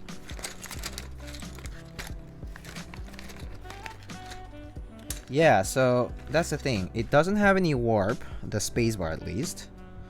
But returns is sluggish. Yeah, that's exactly correct. It's pretty much how it feels right now. It's sluggish return, no warp. So it's just tight. The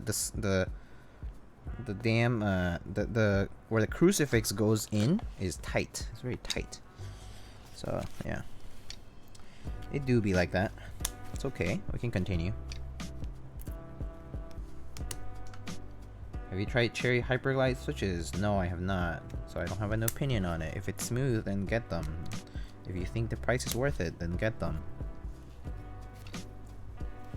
I believe that is the right answer to that question. If you like them, get them.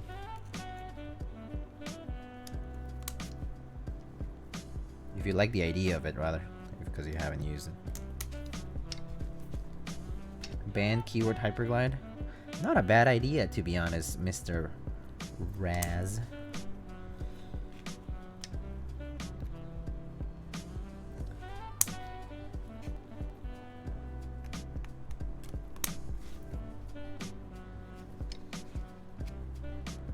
Actually, yeah, should we ban Hyperglide? Let's ban Hyperglide for the rest of the stream. I've already said it enough times.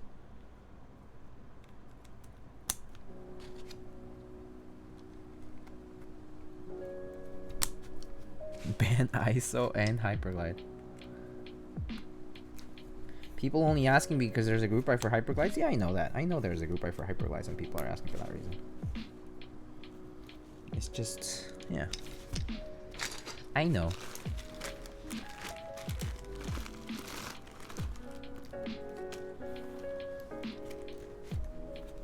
Ban Hammer.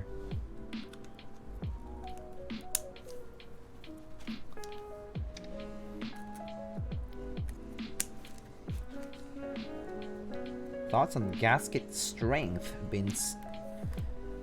Been seeing some on the RMK that durometer 50A strength has better sound profile than the 70A.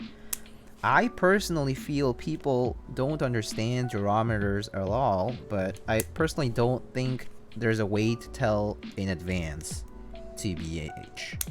I think it depends on the case, it depends on the keyboard, and you just have to get both and try them out. I think that's pretty much the only way to make sure it's gonna work out.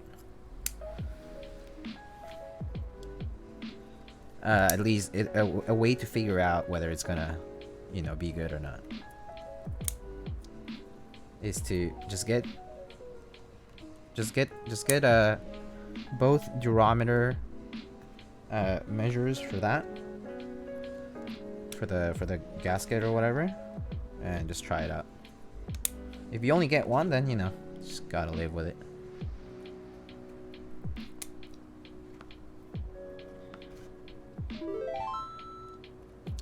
Yo, Ramen Champ Builds. Thank you so much for the tier 1. Welcome back for 2 months. Imagine living in Europe. ISO sucks. Goodness. Singa does a 70A, so I guess that sounds like a good place to start. Yeah. Can't hurt, you know? It's kind of... I just think there is no verified science around it, and the only way to get around that is to just, you know, get a few of the different things that are being offered and just try it out. Alright, I just realized I want to put certain switches in certain places. The reason for that being that I ran out of clear films, and so I used different colored films on some switches. So I think I'm gonna place those in the modifiers, or in the vicinity of those, and then the rest put them in the middle, because I have more clear filmed switches than I do colored film switches. Doesn't really matter, but you know, things.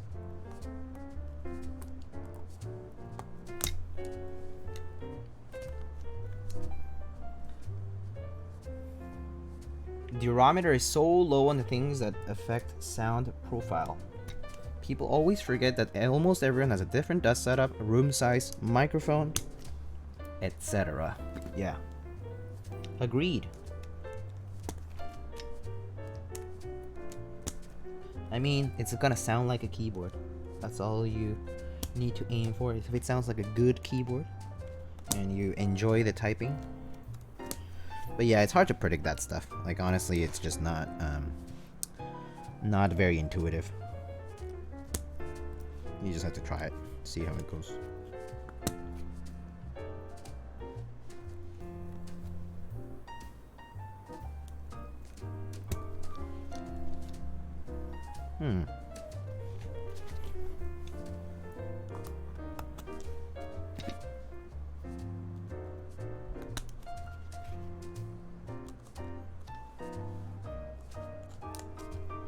Let's see, how many switches do I have with the colored films? 1, 2, 3, 4, 5, 6. Wait. Yeah, 6. I can put one of these here. And then actually 7, 8. There's a row with 8? No? It's okay. I guess I'll just mess around with it somehow.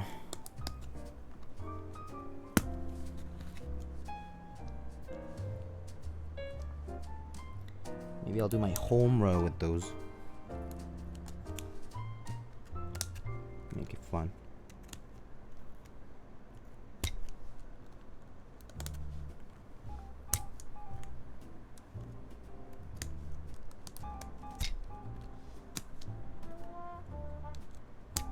It's like a stripe.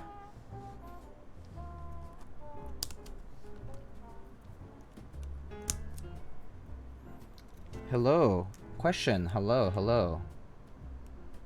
When is the rainbow film build? I don't even have that many switches. I mean, that many switch films. I wish I did. Do you have any?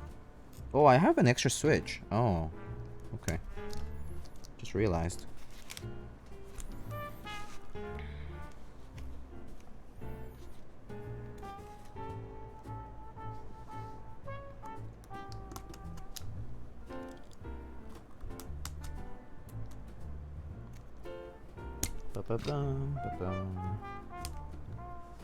Okay. I think that's pretty good. Haha, I color coordinated. Ouch. Ouch. I have colored films in the middle row, like right here, and then on the modifiers. Not this one. This is an alpha key. There's an alpha key too. But yeah, I mean, it's super whatever. Once you put caps on, you can't tell. So, yeah. All right. One of those random things. All right. I guess I have an extra switch, just in case. All right. Time to solderino. Split backspace is 62. Yeah, I know that. It's because I had the switches on my Polaris before. Yo, Leona, what's up? How you doing, friend? Been a while.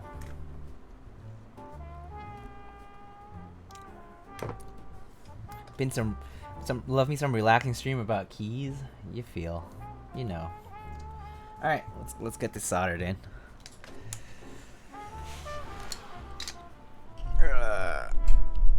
Let's get this little fan thingy running.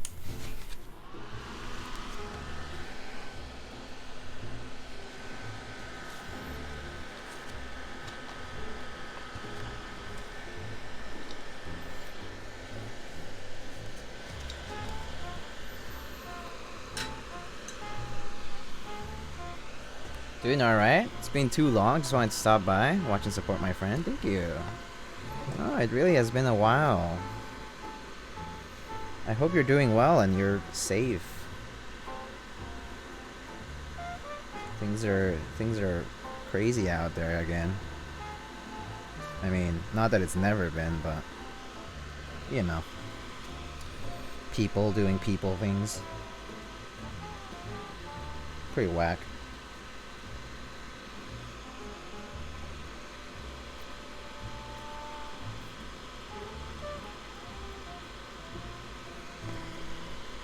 Very important question.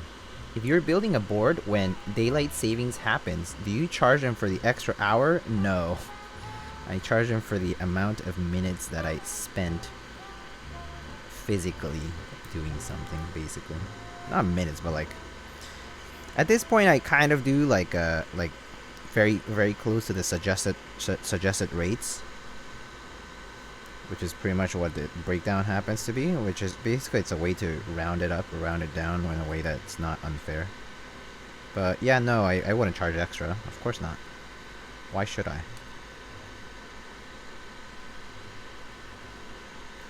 That is a very important question for sure though, so I appreciate it.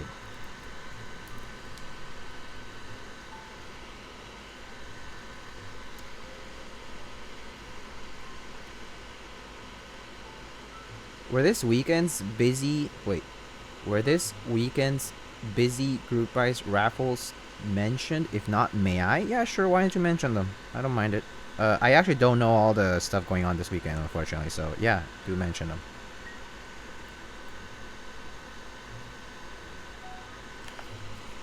My name speaks for itself. I've been to 3 different streams and no response. No response about what?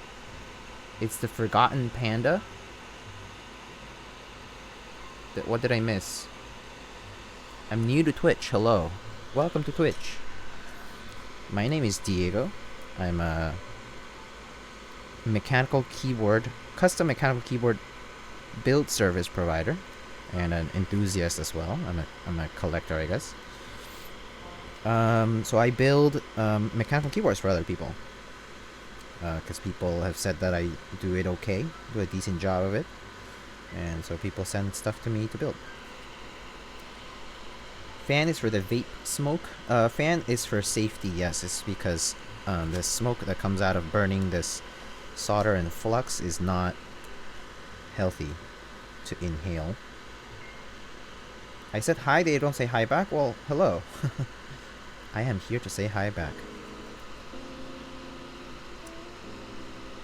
Mary C. Oh yes, Mary C. 65, Iron 180, and Vega for keyboards are happening this weekend.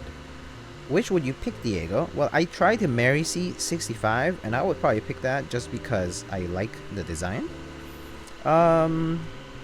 Actually, the Vega is kind of tempting because AI has done some improvements on its design, from what I heard.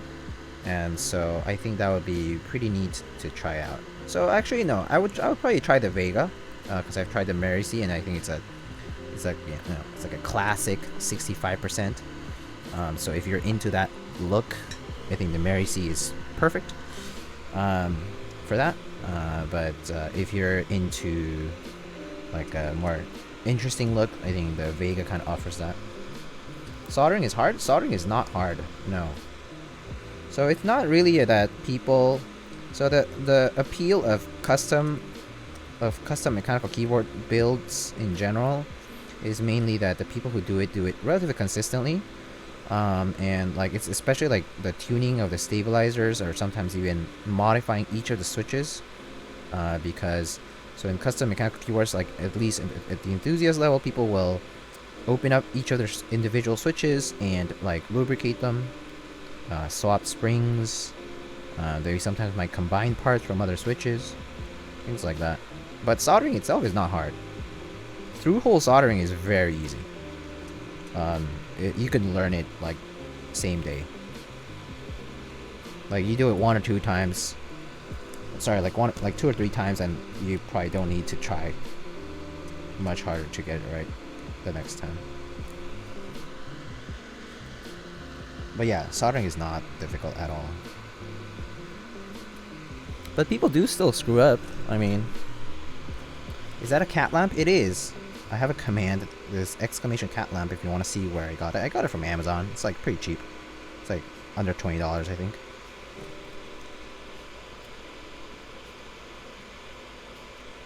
Mary C, because it has that long ass name. It's literally just Mary C 65 in Italian. That's what the Mary C name is. It's just because he wrote the like full the full word for 65 in like, you know, like in words, like in, you know, instead of numbers.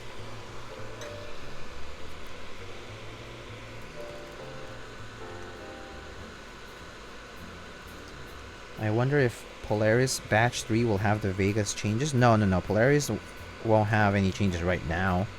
I mean, if there's any changes to Polaris, it's going to be a whole new like group buy. But a new batch is not going to have any of the changes, no. Because, yeah.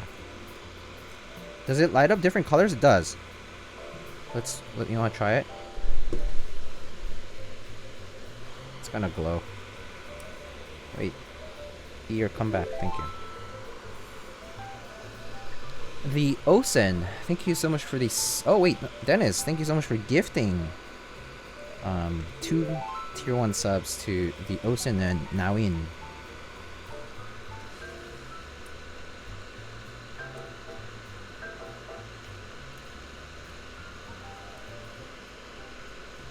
Thanks, buddy. Holy shit, I need one of those. They're great. I really like it. It actually kind of like cheers me up in a way. It's like kind of really cute, and it's just a nice little thing that sits there, and it's just like, oh, it's not like bright. It's not a bright light, to be honest with you, but it's just kind of cute, and it's just adorable. Easy to maintain, and like, yeah, sure, the battery doesn't last like forever, but it's easy to charge. It's like USB micro, I think. But yeah.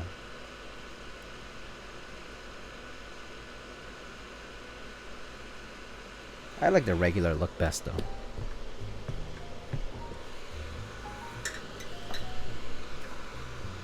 I want it to be up on the leaderboard? Oh, I see. Very nice. Great success.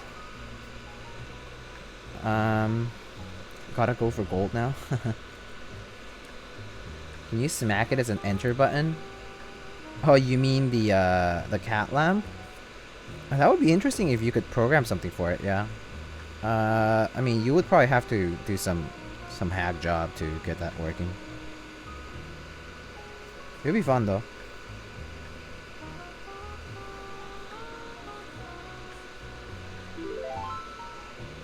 Oh my gosh. Dennis, thank you for gifting another tier 1 sub to Soche. I have gold now. Thank you. Yeah, not too many subs. You do indeed have gold now. Yes, indeed.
Anyway. Are you good at art? Like drawing? No, I'm not. I can like copy things, like kind of like I can like see, like can look at something and sort of like draw it out in like pen and paper or like pencil and paper. But I'm not like really good at, like, I'm not very creative, no. I'm not a very creative person. So, and I definitely don't have any training. Like formal training in like drawing and art and that kind of stuff. Like fine arts.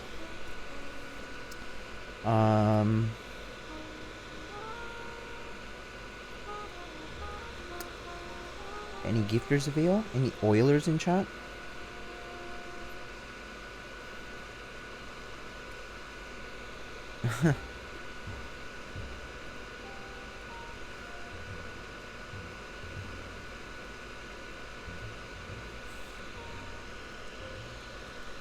Wow, it's already been 2 hours? Time flies, man. Where did the time go?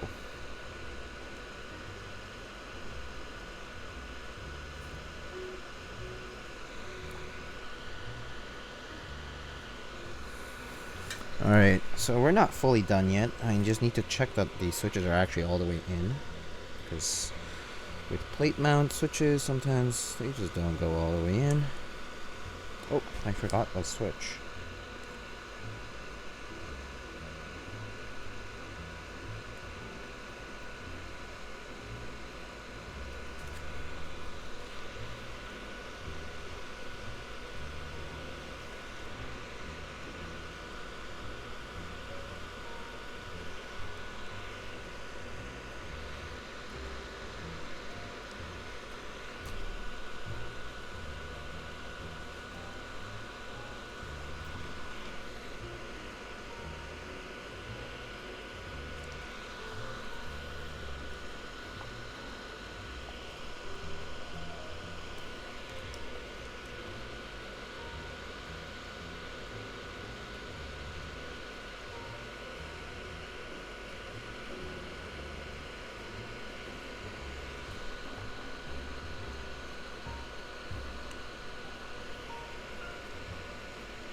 Time does not fly when lubing though?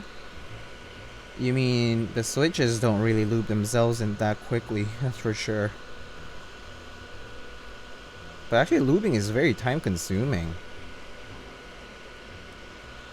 Like lubing switches. Super time consuming.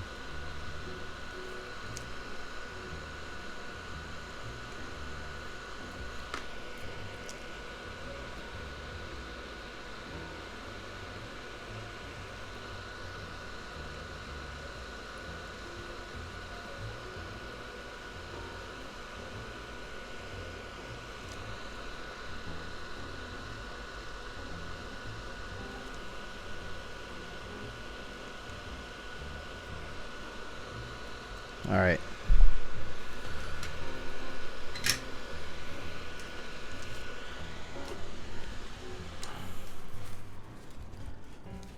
You should name that cat lamp Smackles because you smack it and it changes color. Smowkles. Smowkles. That's a cute name actually.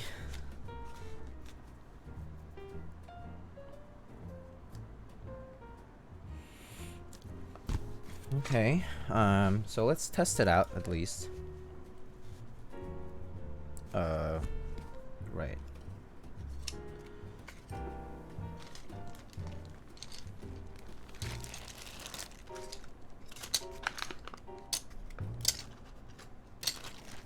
Oh, I do have GMK Oblivion that should look really good on this keyboard actually. That would be a nice pick for the gray case as well.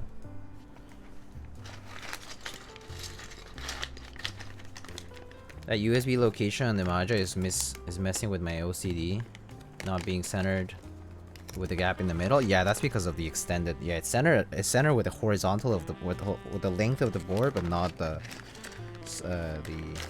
middle gap. It's kind of weird, yeah.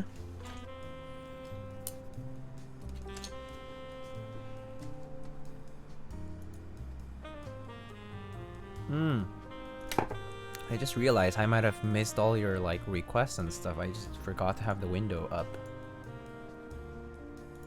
Sorry.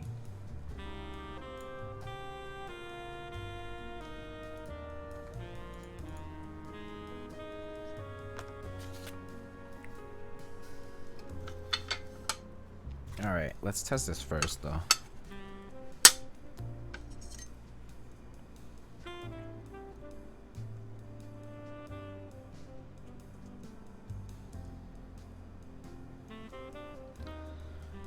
Best believe it. What's up, Lightning? Hello. How are you? Let me see. Testing. So we can open up VIA, I guess. So glad the Ogre is tonight. Every YouTube upload I sigh a breath of relief when it's not the Ogre. Yeah, I mean, I need to stream it first for me to upload it on YouTube. So, yeah. I mean, assuming that I decide to stream it. And I said I would, so that's why. Wait. Is it plugged in? Okay.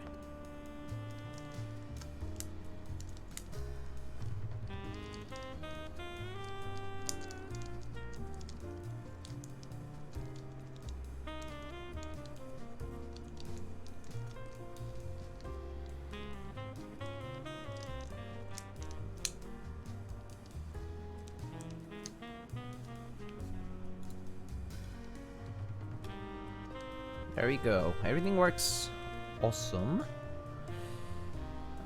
We can probably close it. Is it played burgundy red? Yeah, it's like whichever red it was on the group buy. So yeah, it's like kind of burgundy or like a darker red, like a. Can't wait how this sounds. Literal nut. What if it's terrible? What are you gonna do if it's terrible? If it sounds like complete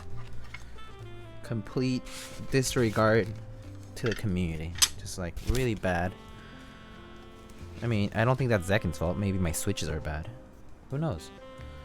All right, so for those who don't know, this O-ring gasket. It's just a piece of rubber in a tube. So you in O-ring gasket mount that builds. There's these pillars on the bottom case here that basically allow the PCB to sort of go through, and then the O-ring is going to rest on these pillars. So basically the entire assembly rests on those pillars around in the case. And so because the O-ring has a certain, right, like this flexibility to it, it provides the overall assembly that kind of bounciness that comes from the O-ring. So you can have different O-ring measurements and stiffnesses, which can determine how the mounting feels. And then yeah, these tabs just allow the plate to rest on the case.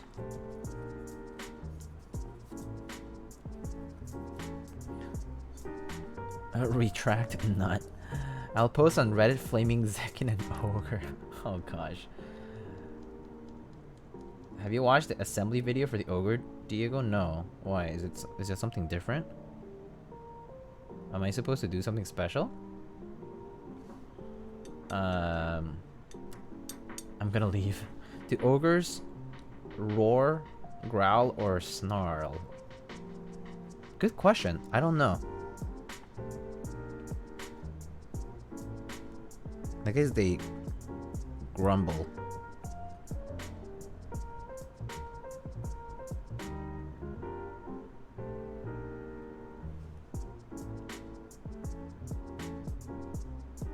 What did Jay say?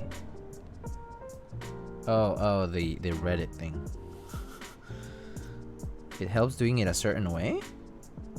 What is this certain way? Do I just need to use a spudger?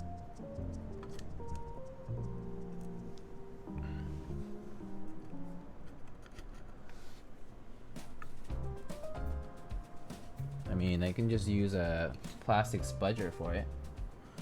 Actually, I think I have this little thing here, which I could just use. Oh, space cables, hello. Yo, thank you so much for the raid. How are you?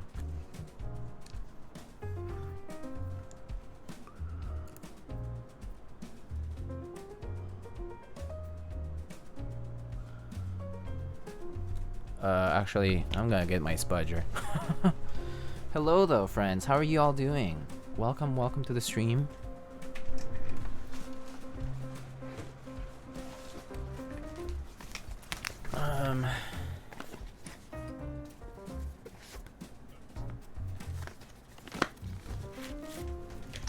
I see your loyalty. He has conflicts of interest right now.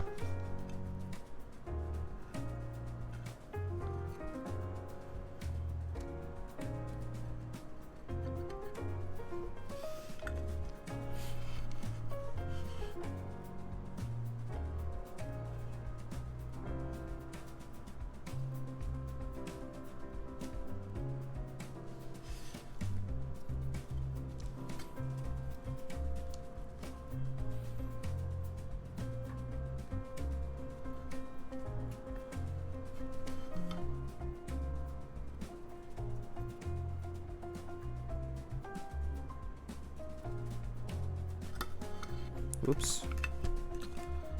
Alright, does this thing work? Yeah, it works if you, wait, does it work? Why is it not loading up? Why do I not see your request, Dashkov? Hold up, that's kind of strange. I don't see your request for some reason.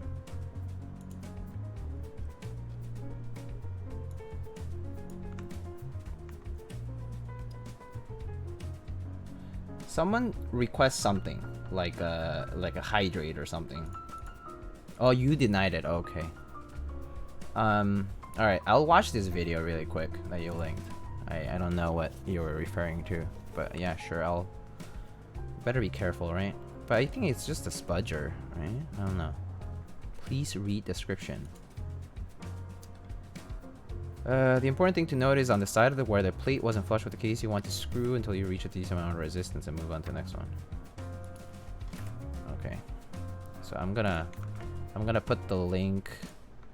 I'm gonna open it up on the browser and show you guys what I'm looking at.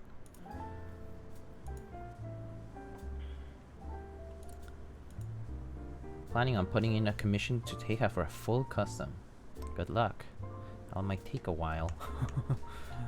I mod for Nathan, so I know. Someone waited like months.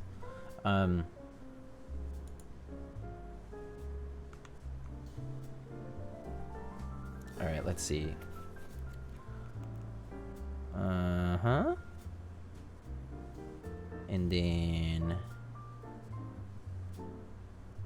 he puts it down. He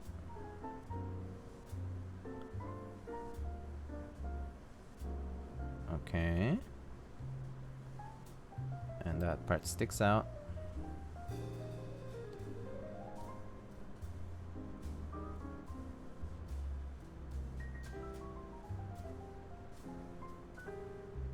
What?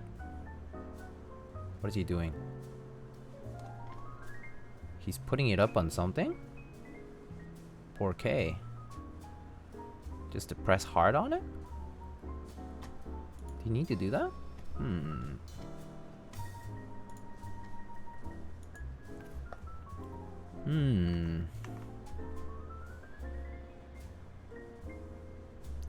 Okay, whatever. We'll see.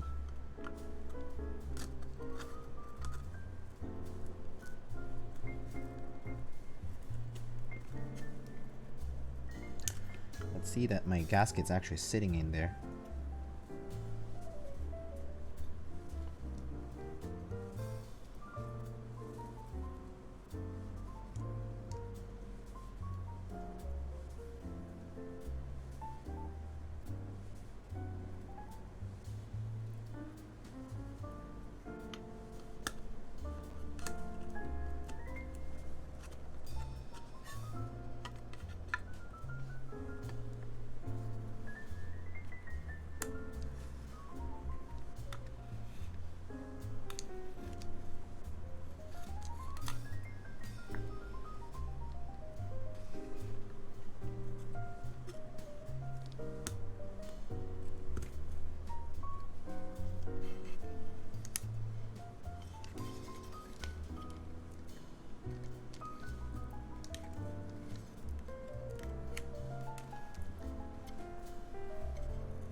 Okay, I can feel a little bit of the resistance there, which is fine.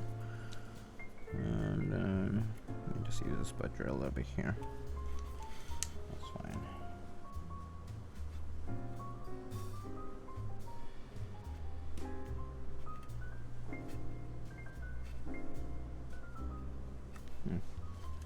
This backspace area is a little bit tight.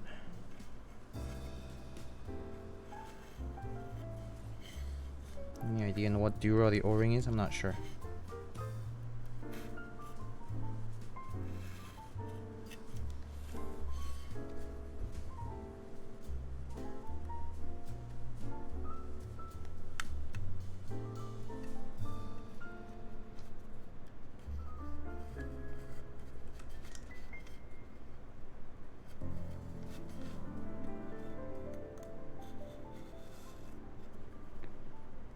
Alright, I think that's good enough. Alright, let's screw the case on.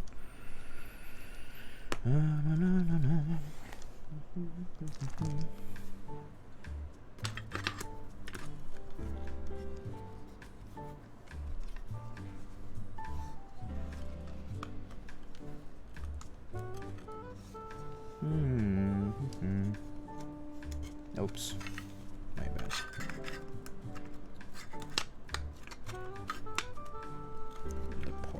Is not aligned.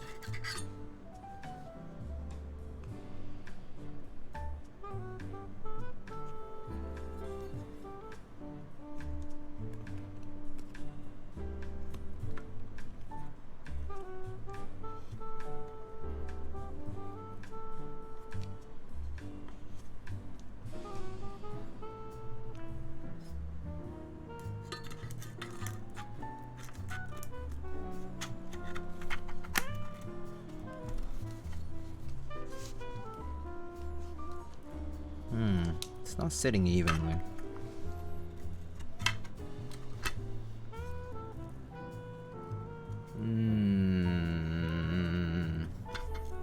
I'm a little scared. I'm doing something wrong, I think. What am I doing wrong? Tell me what I'm doing wrong.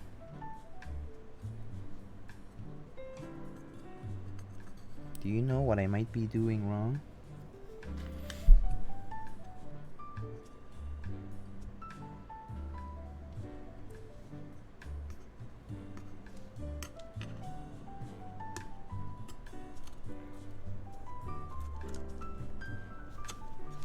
Make sure your wire is in the slot. Yeah, I think so. I think that's the first thing I'm trying to check too. It's hard to grab onto this.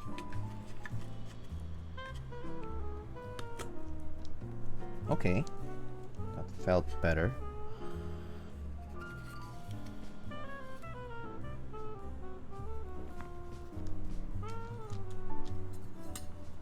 Yeah, probably daughter board wire is not sitting in the groove. Yeah, it's possible.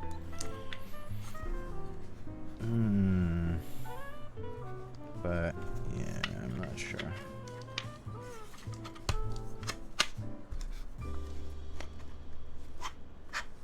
Something else. Is it the backspace? It's like not slotting in. It's like really tight.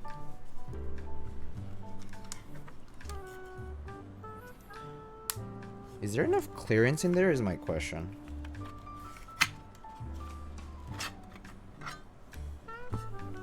Okay, let me double check.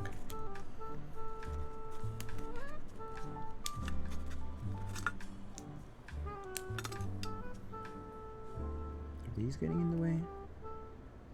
Let's remove them.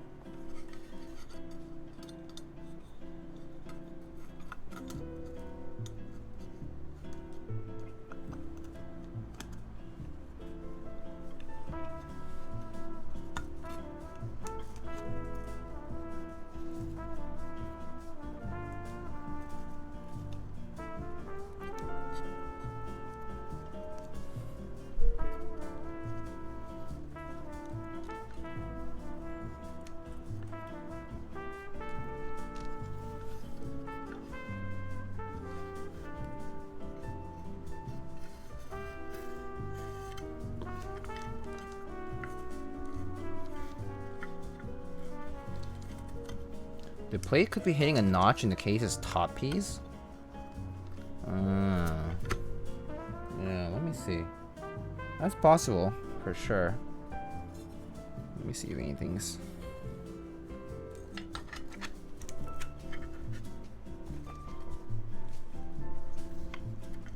The question is, I'm kind of scared of screwing it in because I feel like something's tight in there.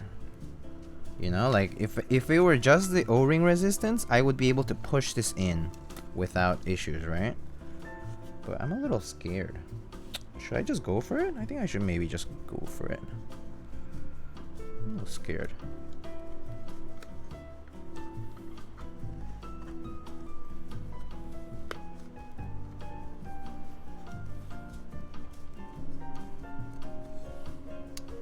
Okay, well, alright. I think I'm just gonna have to go for it.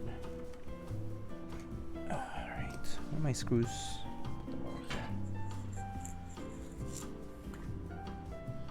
You just gotta be stronger, build those muscles. Check O-ring is on correctly? Yeah, O-ring is on right now. Just go for it. I was worried too. Oh, okay, alright. Sounds good, Mark. Thank you.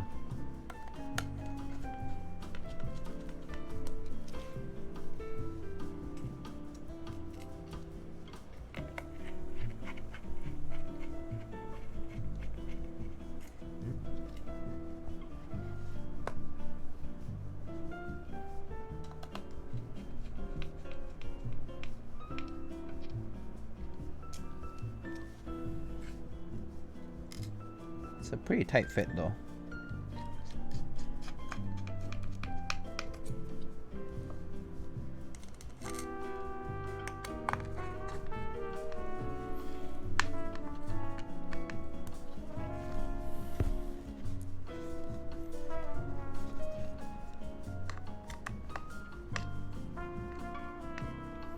Yo, Manoli Visuals, what's up?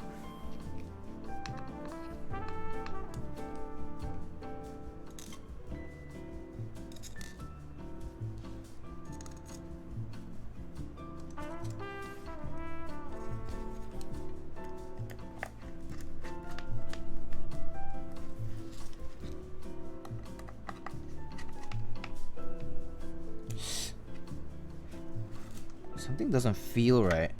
Kind of nervous.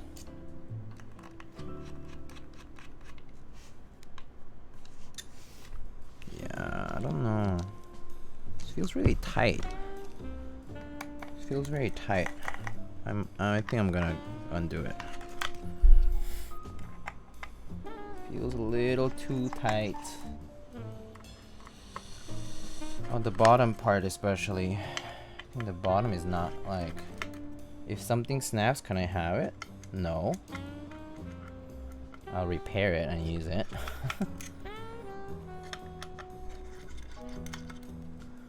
Yeah, I'm just a little nervous that I am screwing it on too tightly when I shouldn't.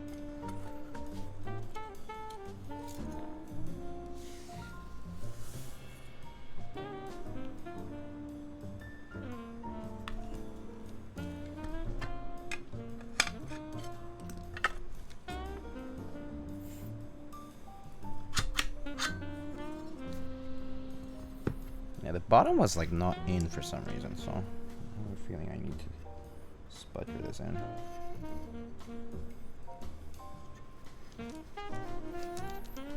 So when I saw that Perry video, the bottom part was actually in, which is what kind of got me. It's like,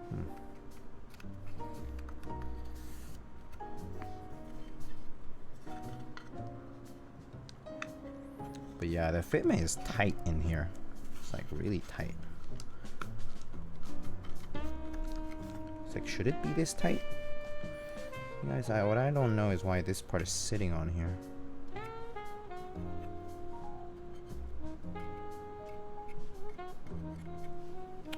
But yeah, let me check the daughter board just as you guys suggested.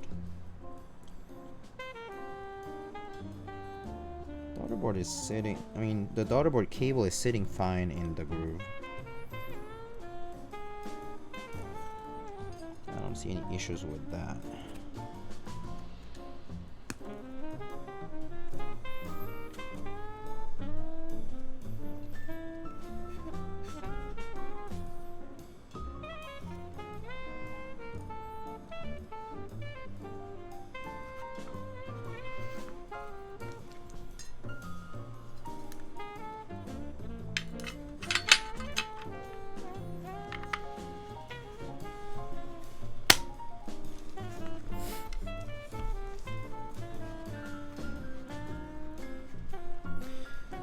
Like one side of it feels too tight.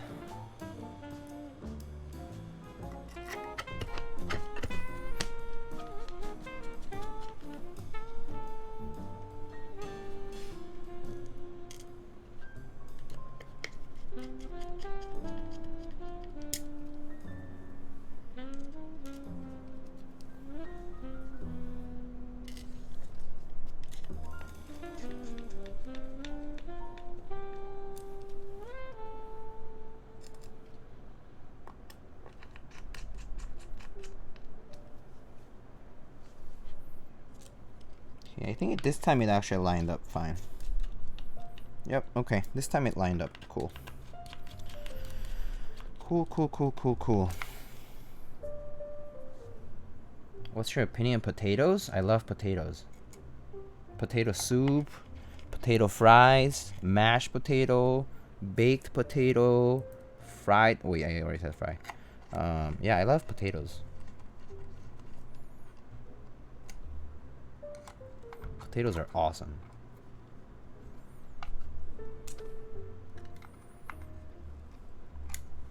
Did you join the Keycaps raffle today? I did. Did that end already? Sticking out a little bit here, so I don't think it's very properly on here.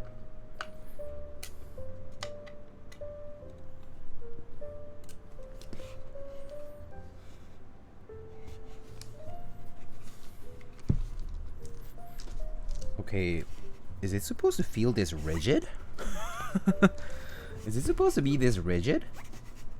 It's like super tight in there. It's like super duper tight.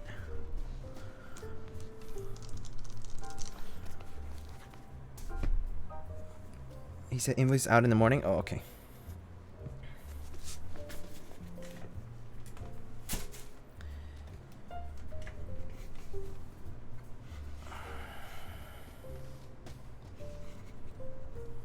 Well. Okay. That's a good sound. So we're gonna try these EPVT slate caps maybe first and see how it goes. Oh, let's just try the spacebar. Is the only one that I'm worried about. So.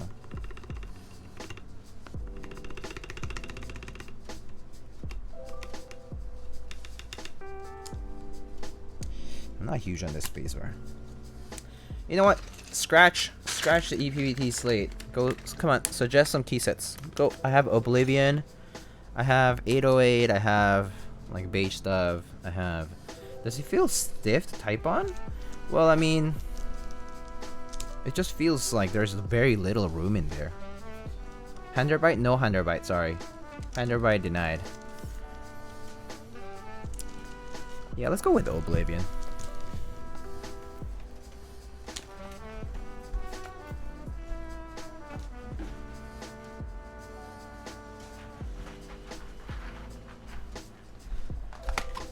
Dolch?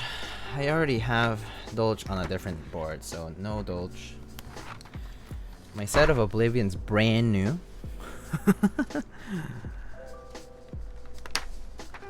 So we're gonna open up a brand spanking new set of Oblivion. Oh, I need to find the fixed keycaps, right? Shit, where is that? The fixed mods, right? Fixed like Hello World or whatever.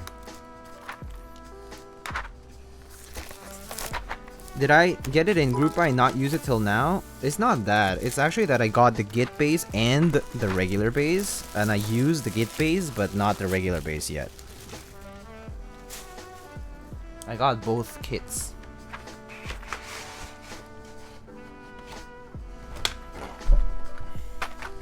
Alright, let me go find the return or the Hello World stuff.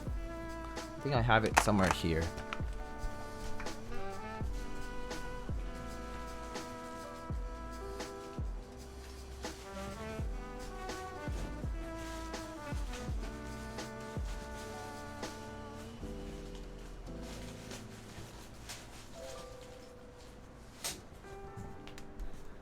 I'll be right back.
Alright.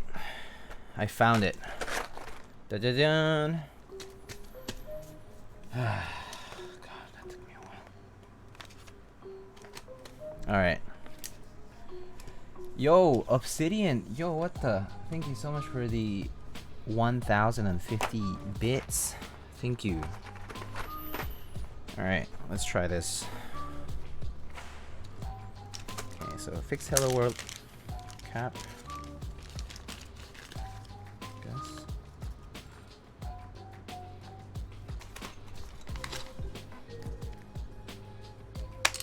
Okay. Oop.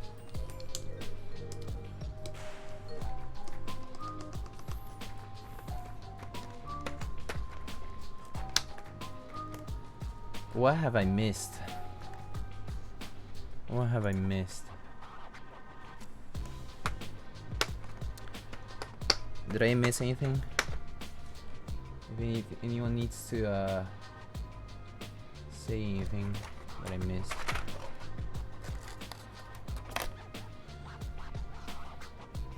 Okay, so step caps.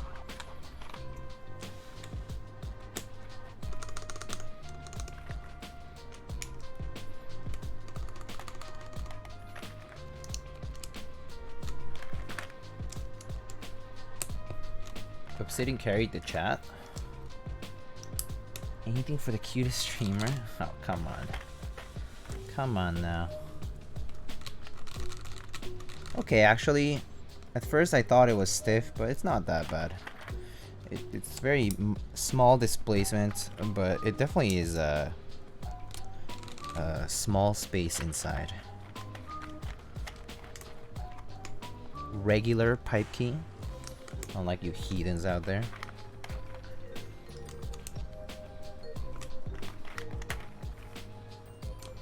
All my homies do love Obsidian, that is true.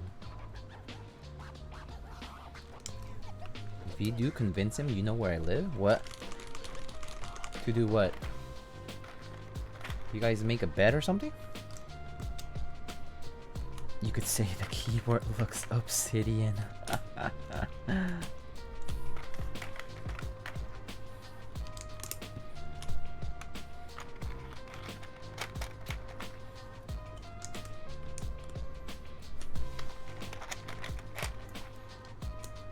GG, Dennis. Alright, scooped or barred? I'm gonna go scooped today. I'm feeling scooped. I like my scoops.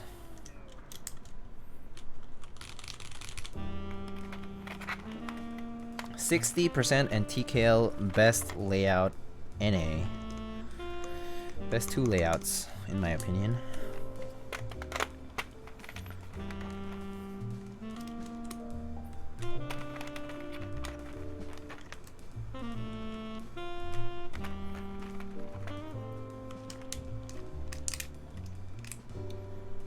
Sorry, I'm on mobile. Super big delay. No problem. Oh, that's right. I'm not a partner yet, so it doesn't scale down properly, huh? I keep forgetting that that's the case for mobile. It's like not nice to. I mean, for non-partners, it's not nice to people on mobile.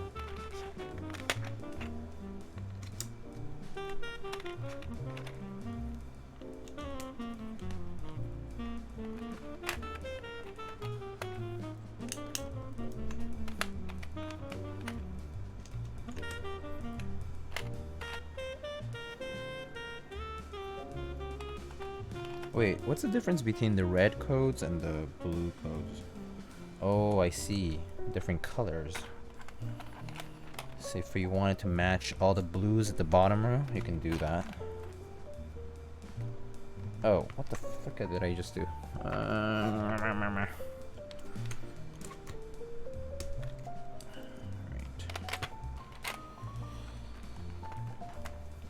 Non-partners can only stream source, yeah. And where's my... Okay, so this is my 7 year.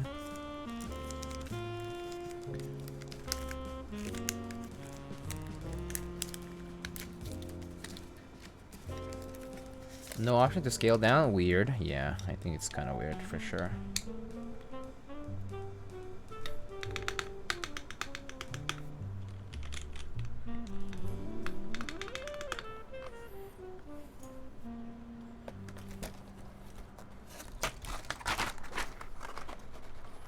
Look at this beautiful old tray. Look how well it works. It clips together nicely. It holds the keycaps. No weird white debris on my keycaps. Huh? It fits a lot of keys. It's nice and transparent where I can see all the cabs that are inside of the tray. And meanwhile, we have these terrible new trays that just don't work.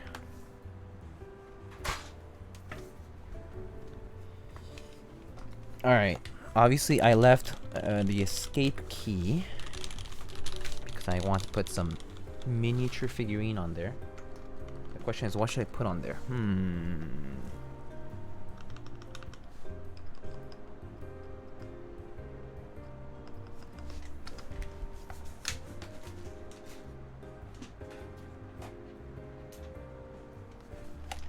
Aha! I know exactly what I want to put on there.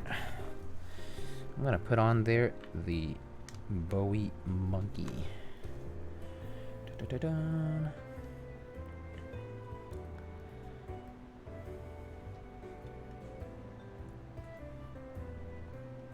This is the Bowie monkey. There's like 2 of them in the wild. Very light board. This is very, very light. Extremely light board. Pretty nice though. I like it.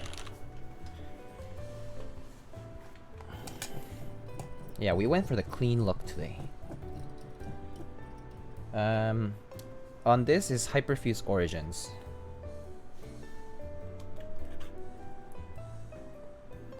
The second y'all talk about scale, this stream starts chugging. That's funny.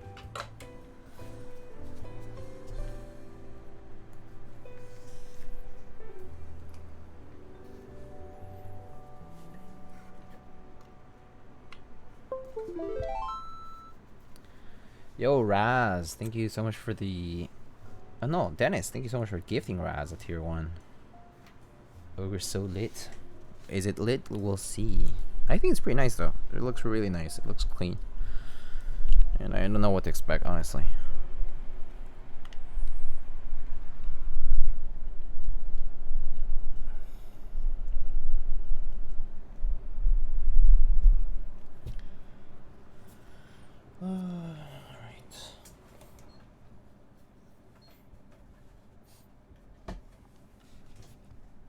Okay.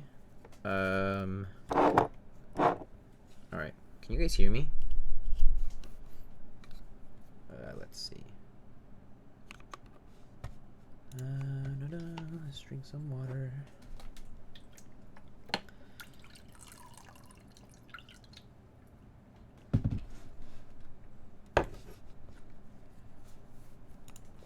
And open up the typing test.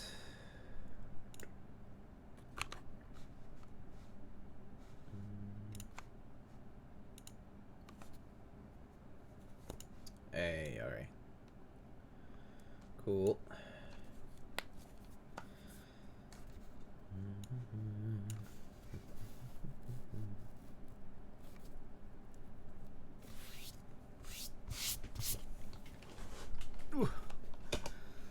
Alright.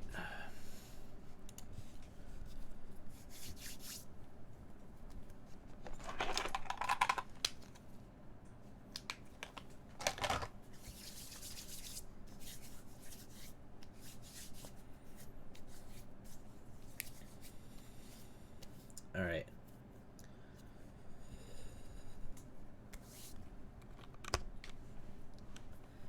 Hopefully these sound okay. These switches and the caps. I'm not sure what to expect right now. Hope I didn't make any mistakes. Yeah. Alright. Let's see. Is he lubing his hands? No, it's hand sanitizer. It's hand sanitizer. Is it crooked? No, I don't think so. It's just the angle, right? Looks crooked on my screen, but I don't think it is. Alright, let's start. My internet cut out? Oh no. Alright. So this is just MX Black's Lube with Tribosys 3204 with films on an aluminum plate. Wait. Oop. Alright. Try this again. Why is it like not focusing on it? Okay.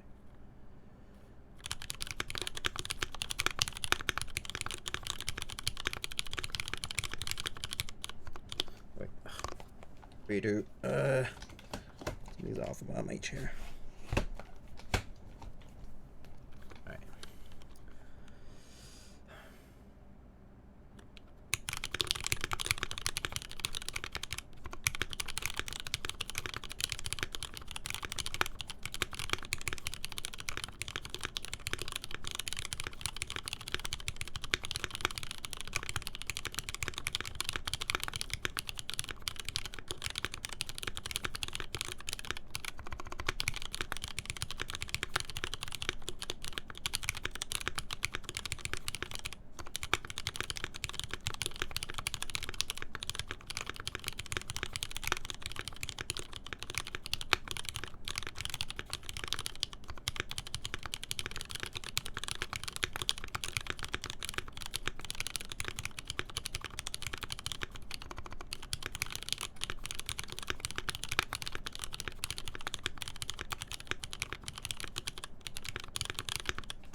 Ooh, 115, kind of slow.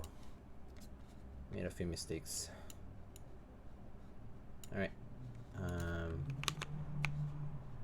These are the mods.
Backspace does seem wonky. Yeah, I think I might have accidentally not, maybe it wasn't in properly. It doesn't look like that on the plate, but it does kind of look wonky, huh? I wonder if it's coming off because of the gasket.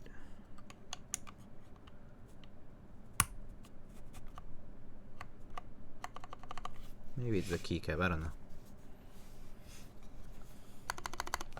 Looks a bit crooked though. I think the entry's my favorite.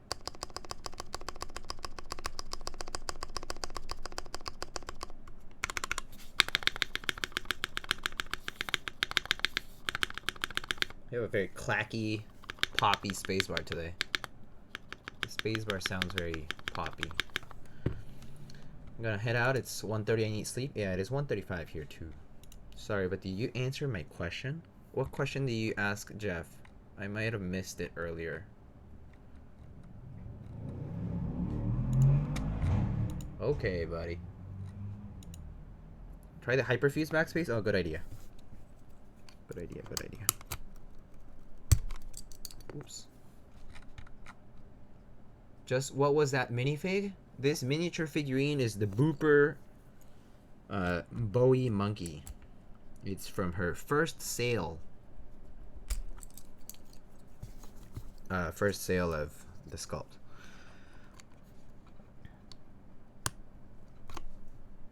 Yeah, maybe the switch is crooked, guys. I'll have to get to that later, I guess. But is it the stab? Because when I like tilt it a little bit, it kind of comes back. No, it does look crooked. I'll probably tilt it slightly with once I go back in to the case.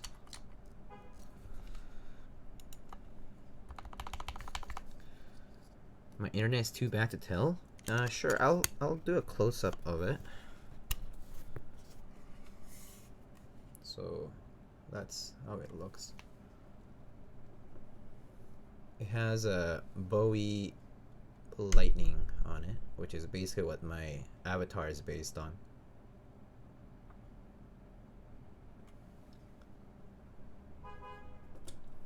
And I guess we can take the opportunity to look at the engraving close up.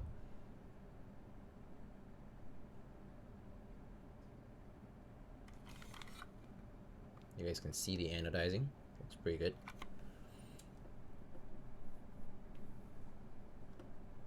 That's impressive for her first sale. Yeah, she's really talented. It actually wasn't a sale cap though. It was kind of like a gold bag, you know, like a giveaway sort of cap. So there's only like 2 of them or something like that. Someone should make a figurine of her profile pic. I tried. So what do you think, chat? Do you guys want me to do a typing test? Do you win or trade? I got it from the person who originally had it. Yeah, like maybe I got it like 3.5 years ago already. So I've had it for like 3.5 years now.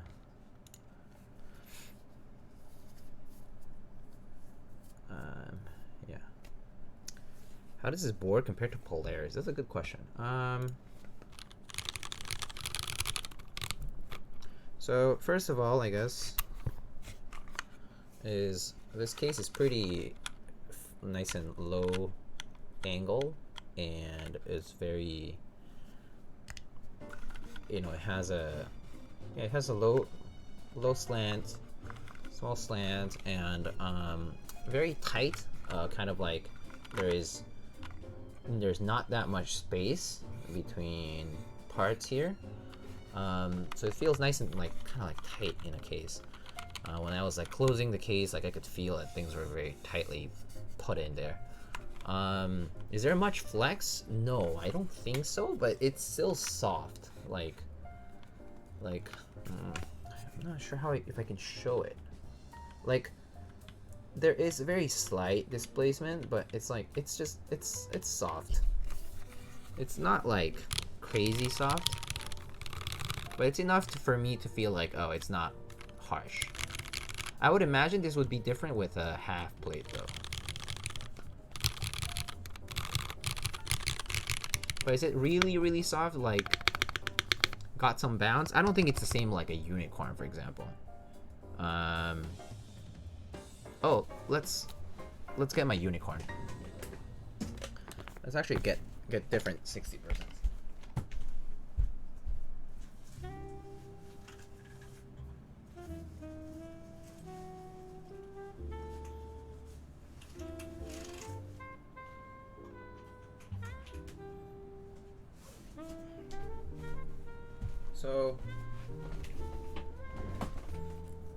So this is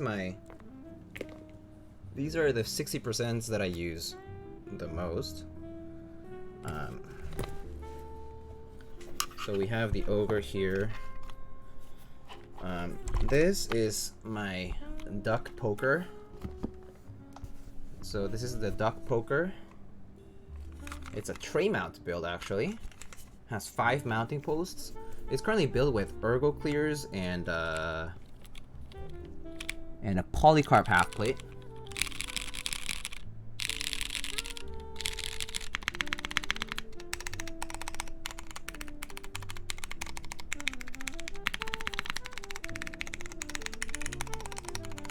right?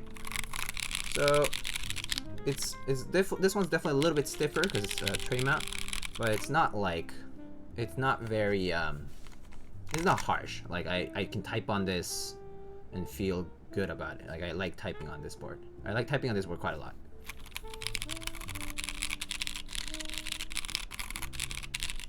Has ergo clears. I think probably some of the best I've tried.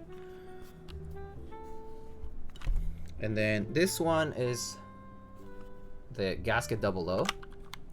This one has an aluminum plate and polyethylene stems and cherry housings.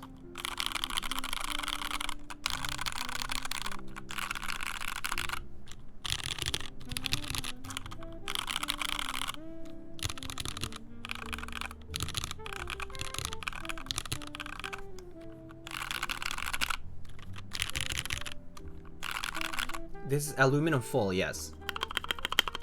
Has a much hollower sound, very different sound, and this one has like a good amount of like flex and displacement when you press hard on. I mean, the edges obviously kind of are biased a little more, but it also has a flex cut in the PCB, which I guess you can't see it on this one, but there's a flex cut I think here, and I think there's like one big one here in the middle somewhere.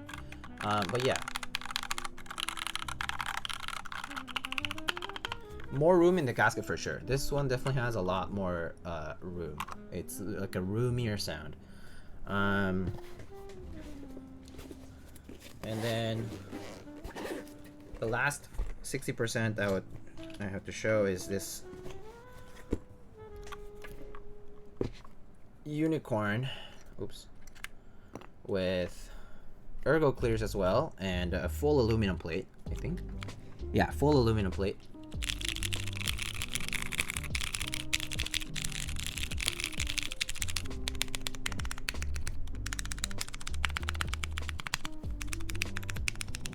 You can see that this thing is like moving. Like, this thing's like visibly moving each time I like type on it. Like, part of it is, I think the bump-ons are a bit thicker too, but assuming the bump-ons aren't, like, there's a bit of like, there's like, okay, I wish the camera wouldn't move around so much, but like there is some movement here. Again, it's still soft, but like I think this is slightly more rigid than this, and then I think the comparison of the Ogre, oopsie, it's a little bit more it's a little bit more fair when I compare with the gasket, where the gasket has a bit of a roomier and taller sort of sound. I think the Ogre does not have that much like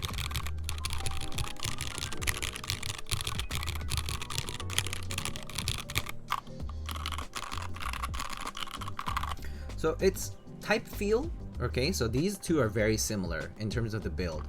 Like, this has Cherry MX blacks with 65 gram. This has, I think, Cherry MX switches with polyethylene stems and like 62 gram springs, I think. So pretty similar. And I believe, like, when I type on both of these, it's kind of about the same. Like, it doesn't feel very... It doesn't feel off, like, you know, like I can type on this, and they both feel pretty soft, and they feel like nice to type on, right? Has a 60%. So I don't. So when people say like gasket mount is equivalent to this flex thing, it's not that, okay? The point of gasket mount is to soften the overall bottom out feel of the board across the entire thing, okay? It's not about whether you press it here and it moves down. No. In fact, boards can, like, even using a half plate can significantly alter that experience. Like, a ton. The presence of a plate really changes a lot of things, because there's this sheer kind of, like, you know, there's horizontal force here too, because in the plate you have switch cutouts, right? These switch cutouts also hold the switch in place, like in one place. So and that's applied throughout the entire thing. So that makes a difference too. Any reason your poker has split backspace while the other have full backspace? Out of choice, I like both. I use both. I can use full backspace and split backspace interchangeably. Like I make maybe like some mistakes at the very beginning, like the first 2 minutes of typing, but then it fixes itself. So I can use both freely with no real issues. I sometimes do split backspace when I feel like I want to have 2 artisans, for example. I do regular backspace when I feel like I think I'll appreciate the sound of a 2U backspace more than the sound of a 1U. I mean, of a 1.5U. But yeah, so sorry, I'm gonna move the mic. I'm gonna take off the typing testing. Like I can do some typing tests if you guys really want. I know that I don't have typing tests for all these boards actually. I actually don't. It's actually something that I've been meaning to do, but I haven't gotten around to it. I just haven't had the time.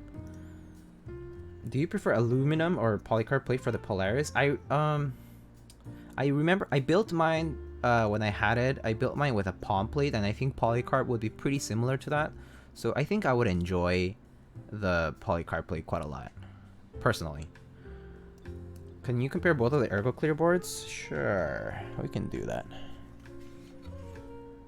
More typing sound uploads, please. I'll try. It just takes time. And like, I think the hardest part of typing sounds is that I pretty much record them in the middle of the night. Like, I think I record most of mine at like 2, 3 a.m. because it's the quietest time of the night. During the day, it's just not. Like, there's people walking by, cars. It's really annoying. Like sometimes, like my roommate, like like passes by and I can hear the steps. Stuff like that. It's like random.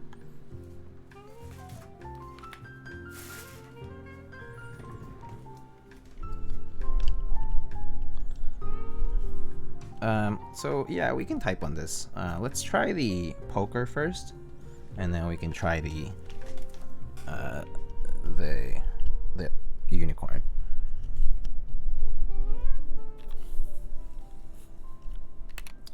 Oh, I do think I need a.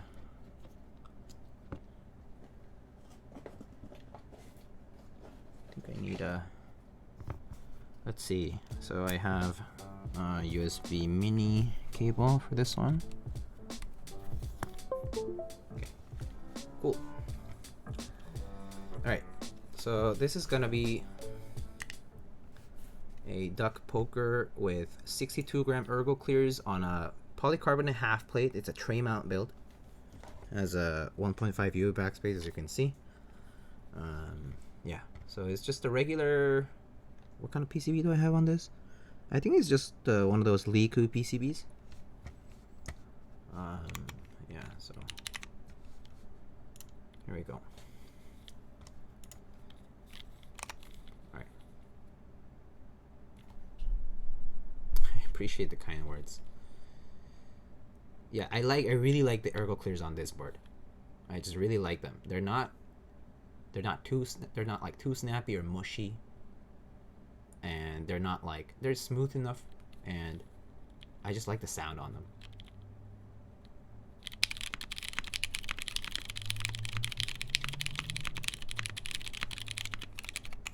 Oops, sorry.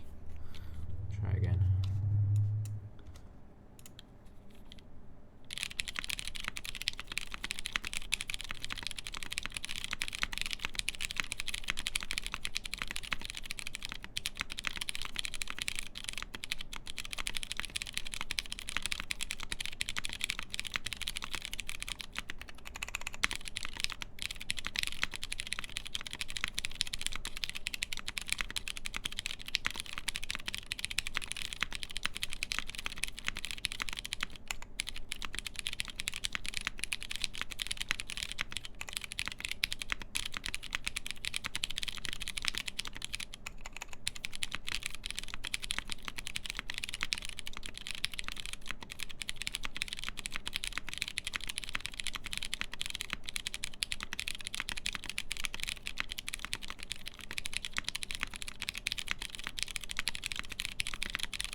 Yeah, so these sound really clean. It's a very clean sound for sure.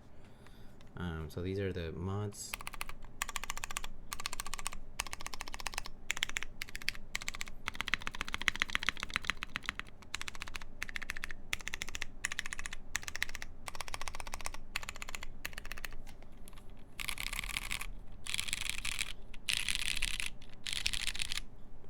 Alright, so that's ergo clears on this duck poker.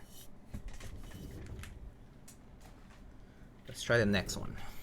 This is ergo clears, I think also 62 gram on a aluminum plate on a unicorn. Okay, so there's a full aluminum plate, different from the half polycarb on the other one. I mean, technically, the unicorn is like a tray mount, so you can maybe base your listening experience based on that, and it does have a gasket on it, so it's gonna sound a bit different, and it's also heavier as a board. All right, here goes. And yeah, it has this titanium enter key that someone made. I just got it recently.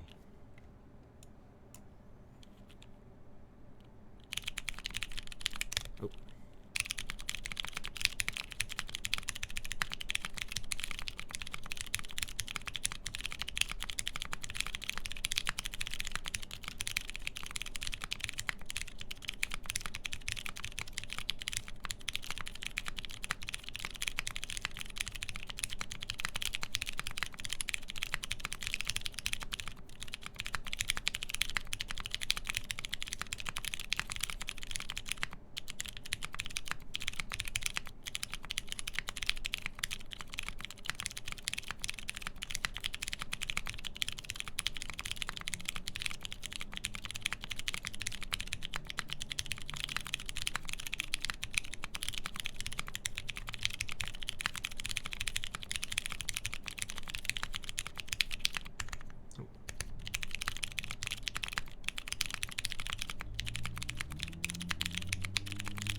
Confuse the backspace again. But yeah, so that's what it sounds like.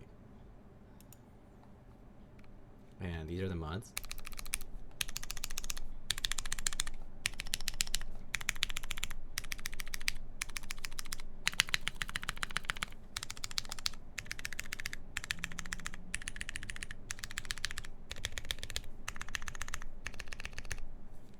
How does a bump compare to navies?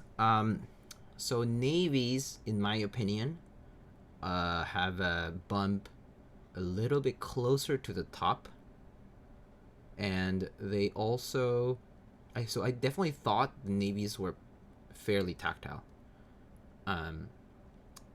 And I also thought that because the navies have a long center pole in the stem of the switch,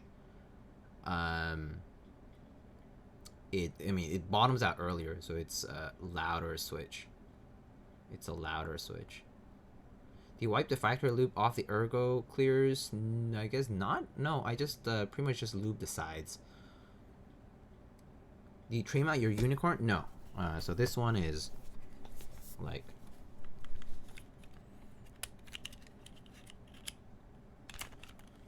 that. Just comes right off.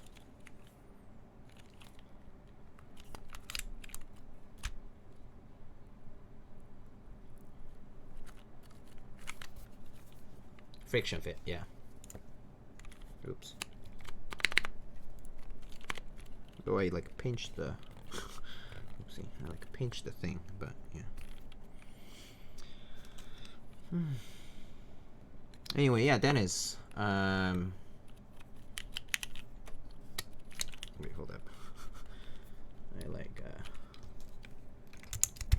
accidentally didn't put it in correctly. There we go.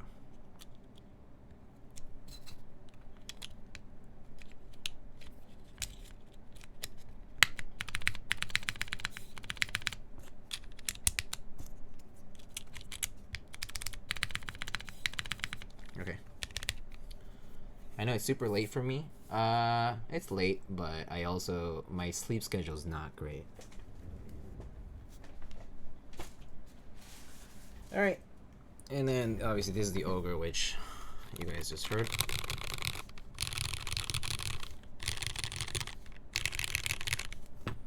Very different sound for sure.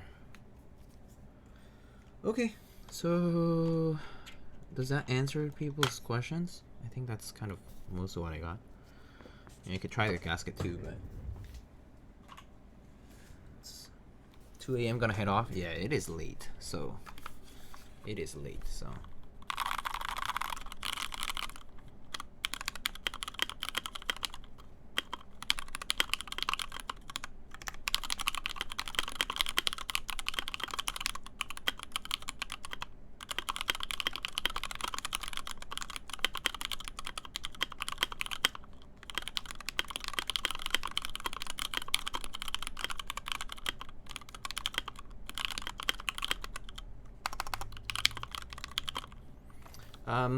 So your final thoughts on Ogre and Gasket? They would just sound very different. Like, yeah, like, you know, like compare this. Like, the two boards have a relatively low angle. This has a two-piece case like this. The Ogre has a a flat bottom. I think the Gasket, yeah, it definitely has kind of like more sound on the interior. Again, more room, sorry, on the interior. They are both very nice boards nonetheless. I think I enjoy both for different reasons. Let's see.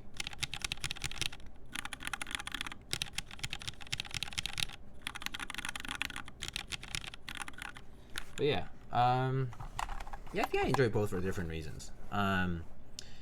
It definitely feels different because the way this keyboard's gasket is fit and compressed felt different from the way this assembled together when I screwed the two-piece cases against each other. So in a way, I do think the Ogre felt a little tighter, but I also think typing wise they're both about as soft. They're both very nice to type on. Which is softer or bouncier?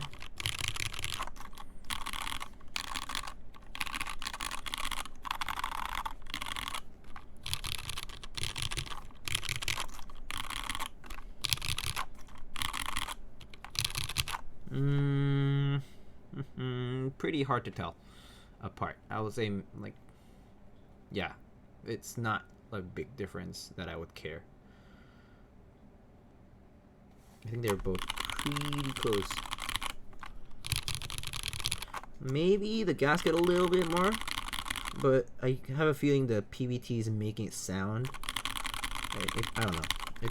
They're both pretty close and they're pretty nice, both of them. It did seem like the O-ring had a slight oversize for a tighter fit. Yeah, I do think the overall assembly of the Ogre was pretty like tight. It was a tight room in there to fit everything together, but it was nice. It is nice.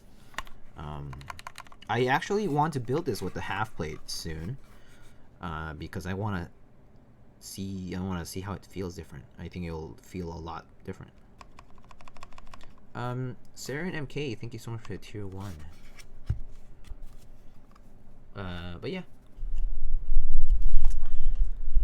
That's all I got, my friends. At least for this. And I guess I'll just show off this board. And we can move on. Ooh. Alright. So again, this is the zekk.works Ogre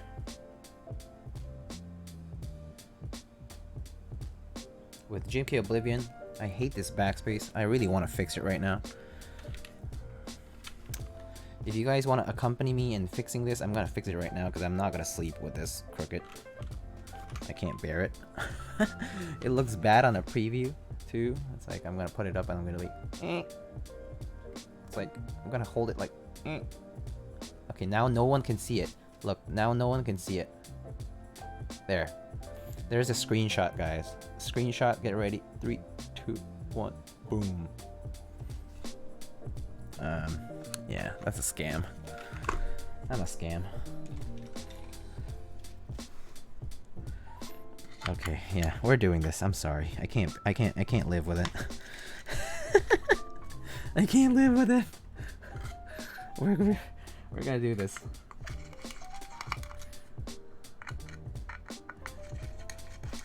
It's just heating up one pad. I mean, 2 pads. So it's gonna be nice and easy.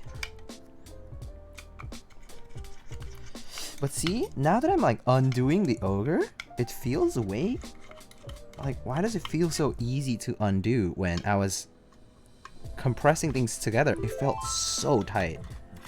But now it's like, it's just coming right off. It's almost like things kind of like lodged together in place when I managed to put things together. So yeah. CA Becker, thank you so much for gifting a tier 1 sub to Question. Wait, I missed a screw. Okay. Probably because it formed a bit putting it together. Yeah, I do think so. Yeah, now it feels like much nicer. Oh, I see. Okay, so look at this. Check this out. Look, remember when I was putting it together, the O-ring was kind of sticking out of the bottom? Look at this now. It's in place. So I think I might have to just put it with a spudger in or something. Interesting. Okay. Good to know. So maybe I was doing something wrong, and I hope I didn't force it in, but it does mean it's a very tight fit in there, though. This gasket. Oh, okay, it is a tight fit. Look at this. It won't come off. Yeah, look at this. Nothing. It's tight.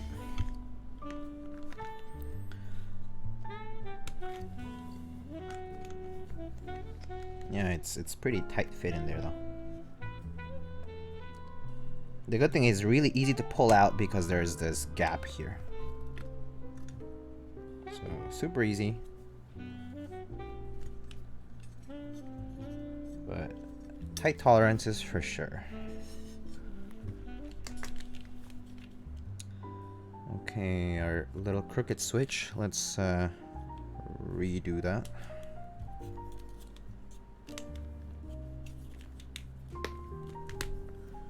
Why are we taking it apart? I'm just aligning the backspace key.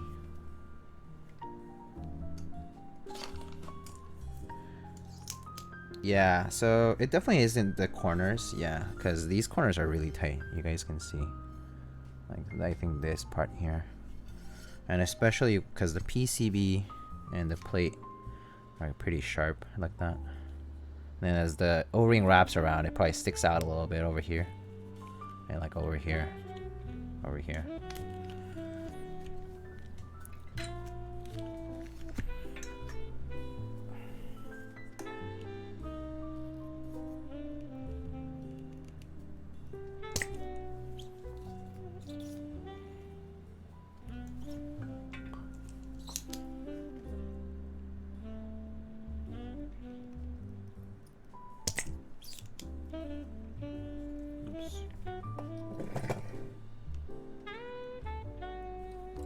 Actually, 1 foot is more than enough to realign this. So, it was crooked this way, so just need to make sure it's properly done.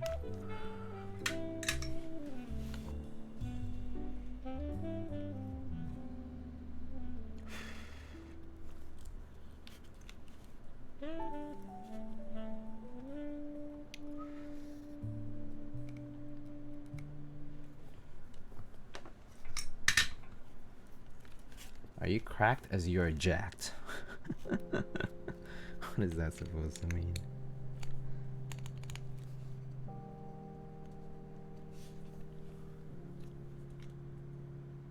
Huh. Is it a keycap? Is it the camera angle? Hold up. The camera angle? No. Something looks kind of off, right?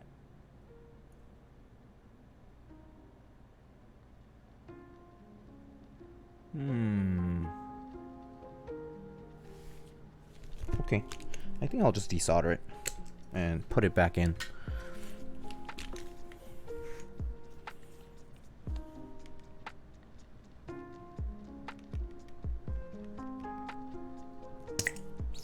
Oops. I'm just gonna push it out.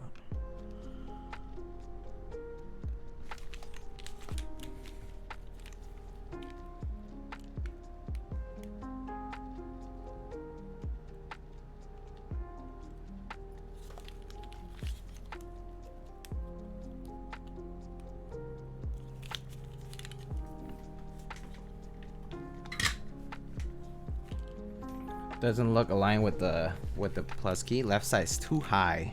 Yeah. Yeah, left side is too high. Okay. This should help then. I wonder.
Hey, Derp Turtle, what's up?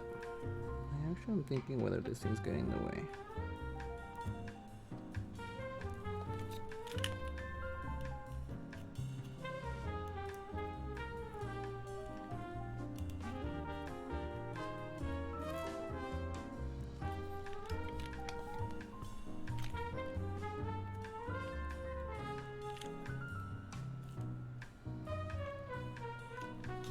Alright, let's see if it's better.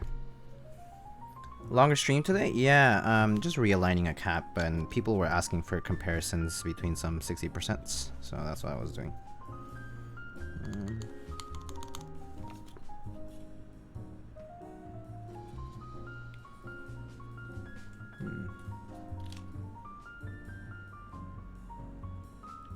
Now the left side looks too low? No, it looks okay, right?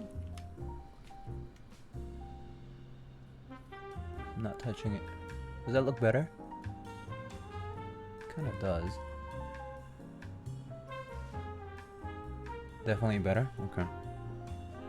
Yeah. Thank you.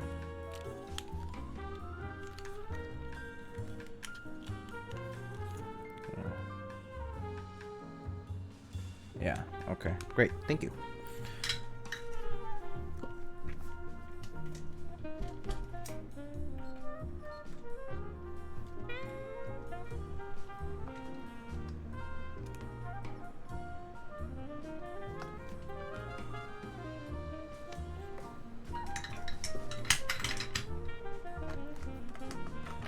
Personal build this time, yeah. That's why I can afford to stay up, I guess.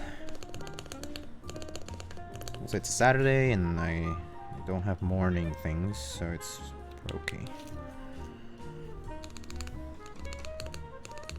Okay, let's see.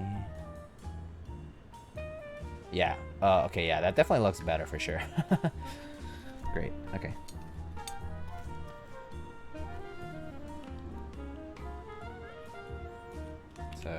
Put the gasket on again.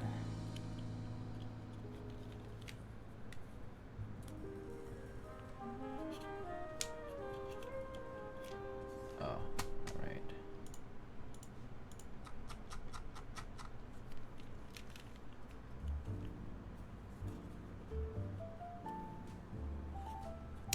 Yeah, I think you were right, Lana, that the O-ring is a bit larger, so it's kind of fitted in place when you put it together. It definitely feels that way. It's not super tight. Yeah, which is fine. Just one of those things.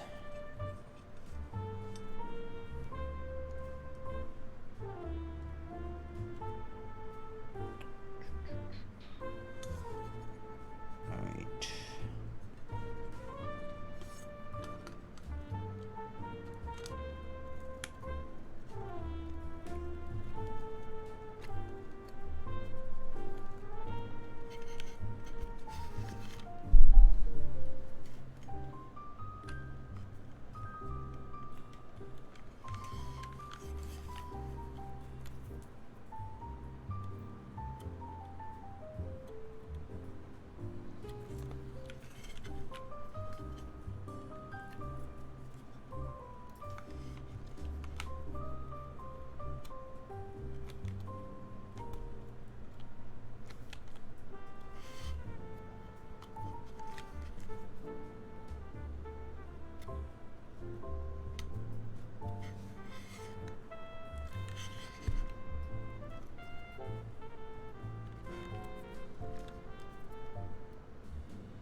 Are you a split backspace fan or a full backspace? I like both. I use both pretty interchangeably. I actually enjoy the sound of a full backspace, but split backspace is definitely more comfortable on like when typing.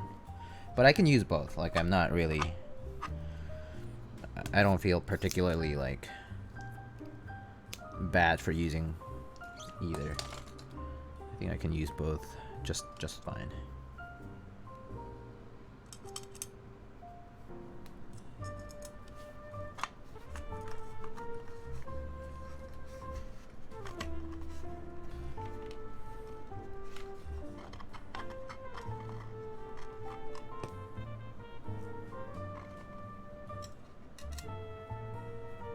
What's your opinion on Topre? I love Topre. Topre was actually the first thing I fell in love with in keyboards when I first went to a meetup. That was the one thing I wanted to have. So actually, when I went to a meetup and came back home, I actually bought a Topre board right away.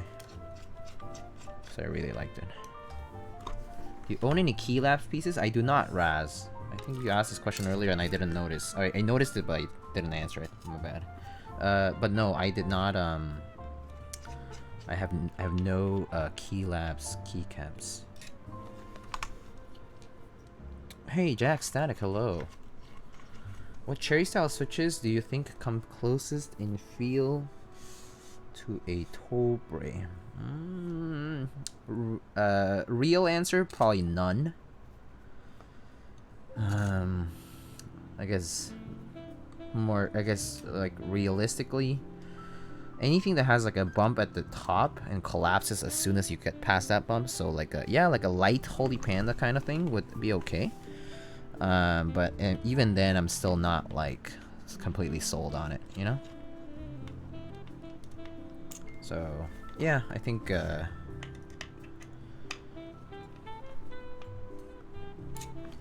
not entirely sure if there is a switch that's MX that is the same feeling. I don't think there is really.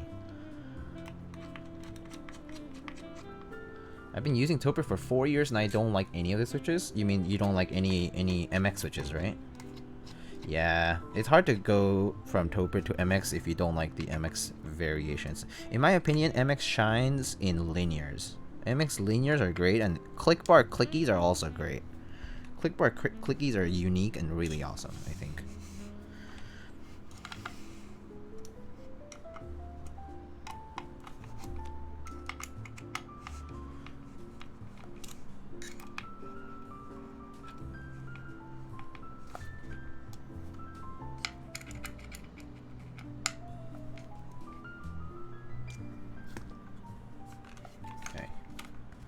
That's screwed in.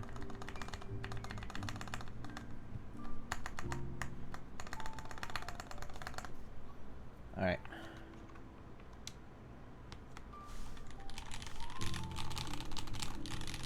I don't like MX style switches after using Toper. Yeah, I understand that feeling totally. Like, cause I felt the same way for a long time.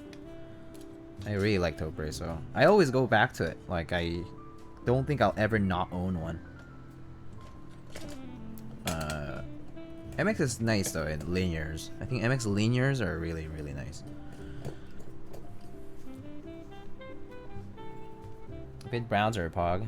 Building a half plate with them soon. Oh yeah, Vint Browns are pretty nice. As long as you don't kill the tactility. I think the slight tactility on the Vint Browns is really nice if you make the rest of the switch smooth and preserve some of that small tactility. And I think that's pretty good. So, do things look good now? Is it off still? I don't think so. I think it's now the staff. Okay. Yeah, I think that looks way better. Yay. Have you caught Jack's streams? I have not, actually. Unfortunately, I have not caught Jack's streams. They happen late at night, and then I'm kind of like out of energy by then. There we go. Here's the screen cap. Alright, I'm gonna rid of chat box for a sec, but say hi to, I mean, you don't have to say hi to YouTube, but this is for the YouTube thumbnail. Boom. And you guys will be back on the screen now. So again, this is the Ogre by zekk.works. zekk.works. The bottom is a nice flat bottom. Nice and light. Very light case. I would say maybe like 2 pounds. Very light. Did you fix the backspace? Yeah, I did. Come back for a brief moment. Yeah. Oblivion, very nice. Yeah. You plan on going for the Dalco 959 Mini? No. The reason is because I don't have money for it. I like it. I like how it looks, but yeah, I don't have money for it. What do you think about DCS Sleeper being similar to some other sets?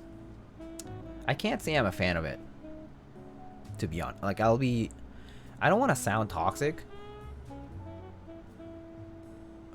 but it's a bit of a... I kind of feel like it's a bit of a cop-out. You guys know what I mean? Like, why of all ideas you could do, why do that one? Why do that one? Why not any other thing? It's like out of the million possibilities that you could do, why that specific one?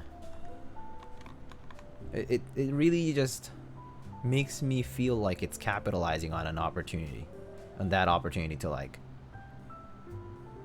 you know. Because people want muted, but that's the thing. Why are you the person to claim that? People want muted and Master wants money? Yeah, sure, that's true. It's all true. Yeah, no, you're not wrong. Y'all are not wrong about that. It stinks of plagiarism. State of the hobby right now? Oh, yeah, for sure. For sure. I mean, there definitely is cash grab stuff out there. Yeah. It is a bit of a state of the hobby thing.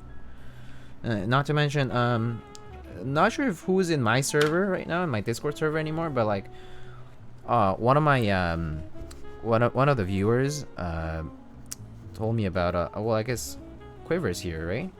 So Quiver was telling me about people who use like bots and like the communities that like post about like botting sales. I mean, that's also the state of the community now.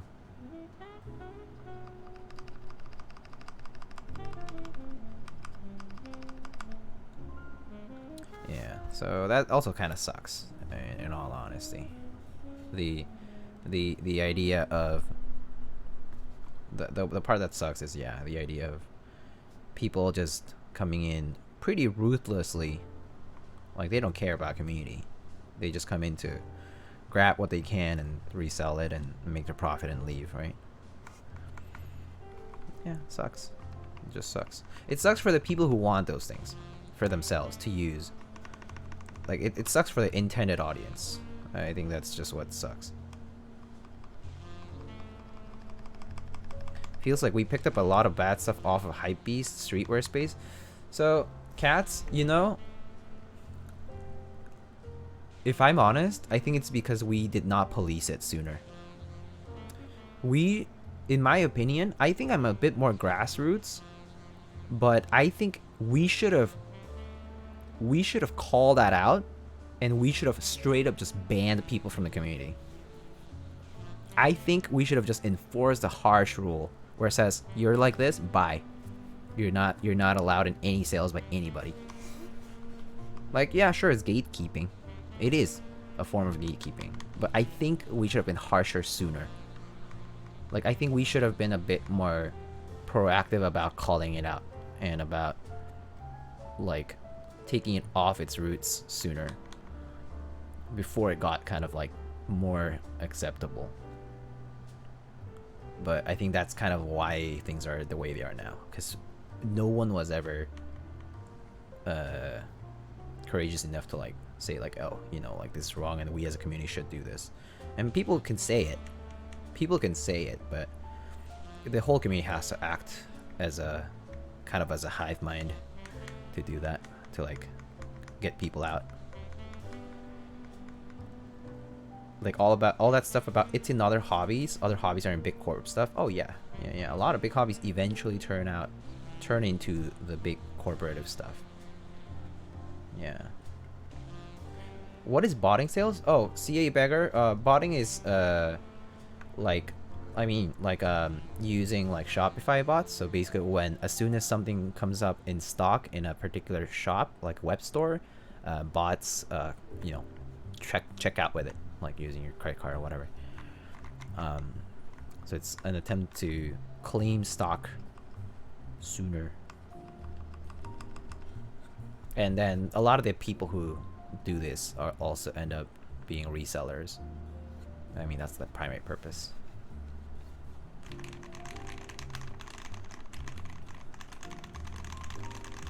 I wouldn't condone, obviously, even people who are like, oh, I really want this keyboard, so I'm gonna bot a sale.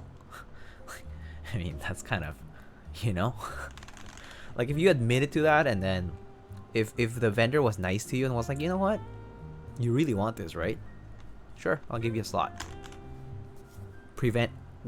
Take one person out of that pool doing it, so that it's not acceptable. That would be interesting, actually. No hate to Nathan, because I love him in his streams. Yeah, I love him too. When you use clickbait titles like building 4K keyboards, that's a bad precedent. Oh, for sure. It attracts the wrong audience. It can attract some of the wrong audience. Not for everybody. Can you make any comparison to other O-ring gasket mount boards? I already did, Patty the Labeefy. You might have missed it. I already did all the comparison stuff. Out of 10, what would you rate this board? Sound, feel, aesthetics. Aesthetics, pretty nice and simple. I'll give this a solid 9.5 probably. I don't think I would ever rate anything as a 10 because I just don't rate things as a 10. I always think there's something to be improved. So yeah, like a solid 9.5. It's just simple. It looks nice and rectangular. The USB-C daughter board is a nice touch. The engraving is a nice touch. How tight the tolerances are can be a little bit tricky. Maybe longevity wise, it's nice to have a few extra gaskets. Other than that, all good. Feel, I would say like, yeah, like a 8.5, 9. And then sound is also pretty good. I don't hear any weird sounds, so I wouldn't really rate the sound in like a 1 to 10 scale. I honestly don't like the idea of a 1 to 10 scale. It's because I think I'm, depending on my mood, I think people will like. I feel like I would rate things differently. Like I feel like, oh, today I'm in a good mood, rated at 10, rated at 9.5. May the fastest fingies win the Vega later today or tomorrow for me. Oh yeah, good luck. 10 peaches. I really hope you can manage to get what you want. The best part about 60s is definitely the size and symmetry. Yeah, it's the size, the symmetry, how light these are. It's just great. Like, it's just so nice and compact. You get so much desk space. This is the best part, the desk space. So I actually always switch over to 60% when I use like a notepad, like to type, like, you know, write stuff on. Like when I'm doing a lot of paperwork, I use 60%. It's great. It's awesome to have all that space. Yeah.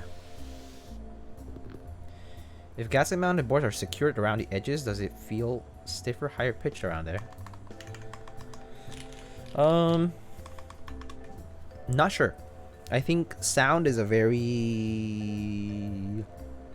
It could also sound very, like, blunted, like very, like, kind of like you're hitting like a wall. So not even high pitch, but sort of just like a thud. That could happen too, maybe. But I don't know. Yeah. Lots of people are selling the Polaris. It is because of the Vega. Yeah, probably. Also because there's just more boards out there. People sell their boards to buy other boards. Don't forget that. I do too. But people sell their boards to buy other boards.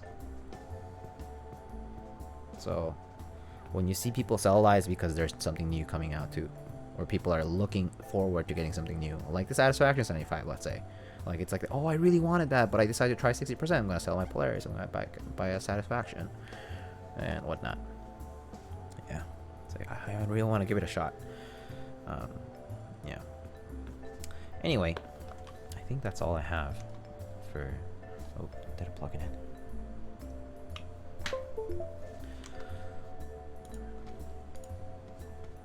What are your thoughts about buying boards as Straight Father? Personally, I sleep. I don't do it because it's a waste of money. I think it's okay, not okay, but like, rather, I think you could consider it a safer thing to do, in the sense that if you use it, actually, if you build it. I think, okay, I'll say, the thing that ticks me off more so than not is when people buy boards to keep them new in box in their closet so that they can trade it. That kind of sucks, because that means this keyboard is sitting for months without someone using it. Someone who could have been using it is not using it. That's what sucks. I think that really sucks. When people buy boards to do that, to just keep around to trade, and they keep it unbuilt for months, some even years. I mean, OTDs are an extremely good example. People buy them to keep them as collectibles, and then they trade them out for something valuable.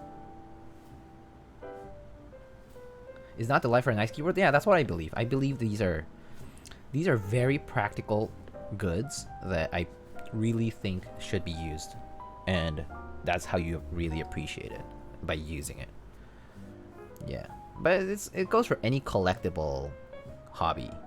Anything that has some amount of value and collectability, people are gonna want to keep something. It's like I'm gonna buy one key set to keep pristine and framed, and I'm gonna buy one to use to shine up and all that. Yo, Dennis, oh my gosh, you're giving so many subs, dude. Thank you. You don't have to.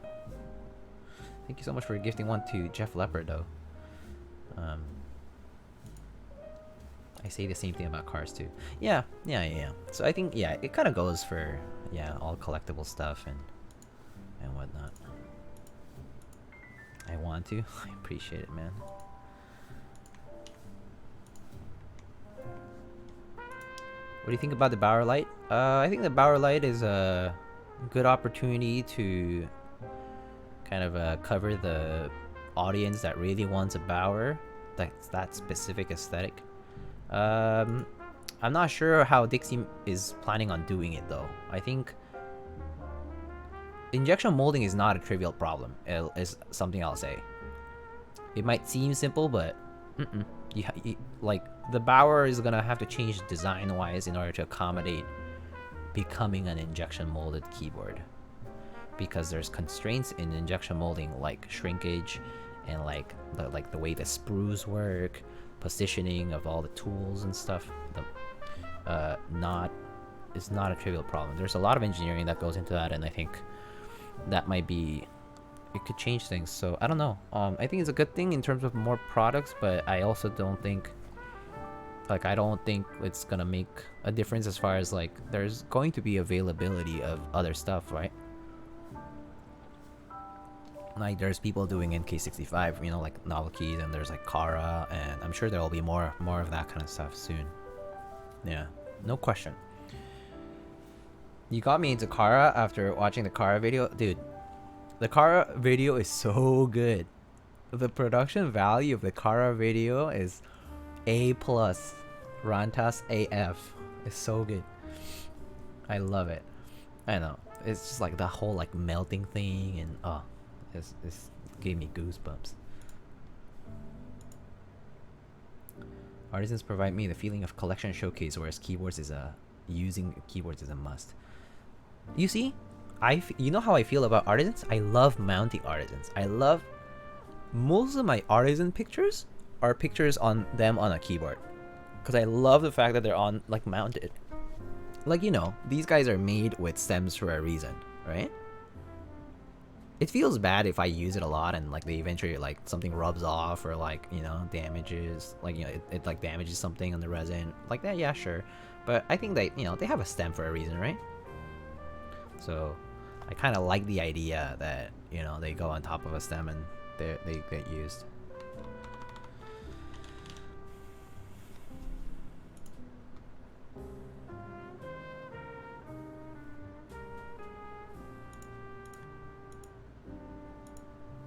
But I mean, everyone has different opinions on this, so I'm sure people will disagree. People might clip it and be like, you know, people might clip it and ship it and be like, this guy Lightning has terrible opinions. What a pleb. He has the opinion of a poor man. Only plebs would say something like that about our high-end collectible items. Just kidding. I'm just being facetious. Let's see. I don't think anybody's streaming at this point. It's so late, but I'll check anyway. Oh, I guess the people in California are. Let's see who is been live for a bit. Oh, what the? Kimchi Jody Boy's been streaming for like 7 hours. Man of interests. I see.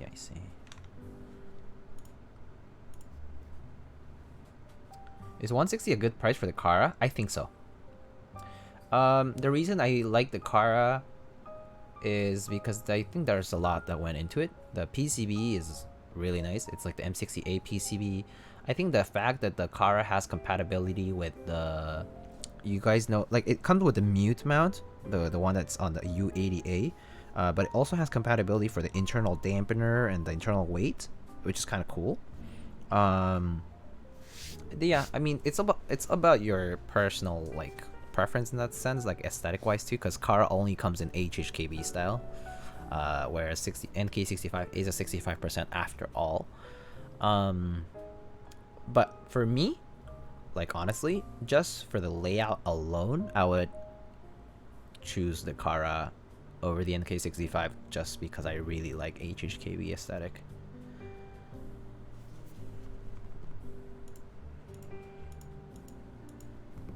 Yeah.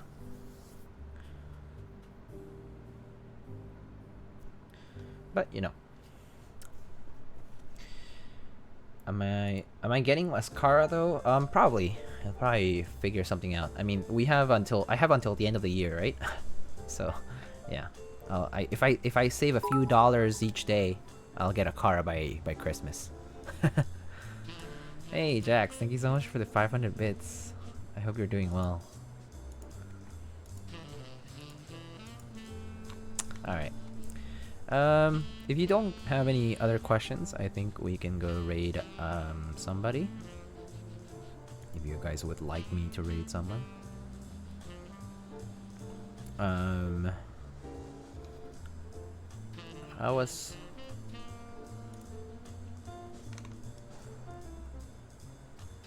Rice is life? My streams are toxic? Dude, toxic is fine with me. I'm totally okay with toxic. Huey, Kimchi, Jody. Yeah, true. You guys wanna pick? Or should I pick? Show man of interest some love. I do, I rant about rice for half an hour. Oh, that's exciting. I actually love rice so much that I could rant about rice for half an hour. I love rice. Alright, man of interest? Yeah, let's rate some man. Let's rate Mr. Man of Interest. I think we should show him some love, and I think he's put out a lot of cool content out there that people underappreciate a lot. But, you know, everyone has their own preferences. Yeah, let's rate Man of Interest tonight. I sat and listened to Jack's rant about rice for like half an hour. Well, that's what he said he did. Rant for half an hour about rice. That sounds great. I love rice.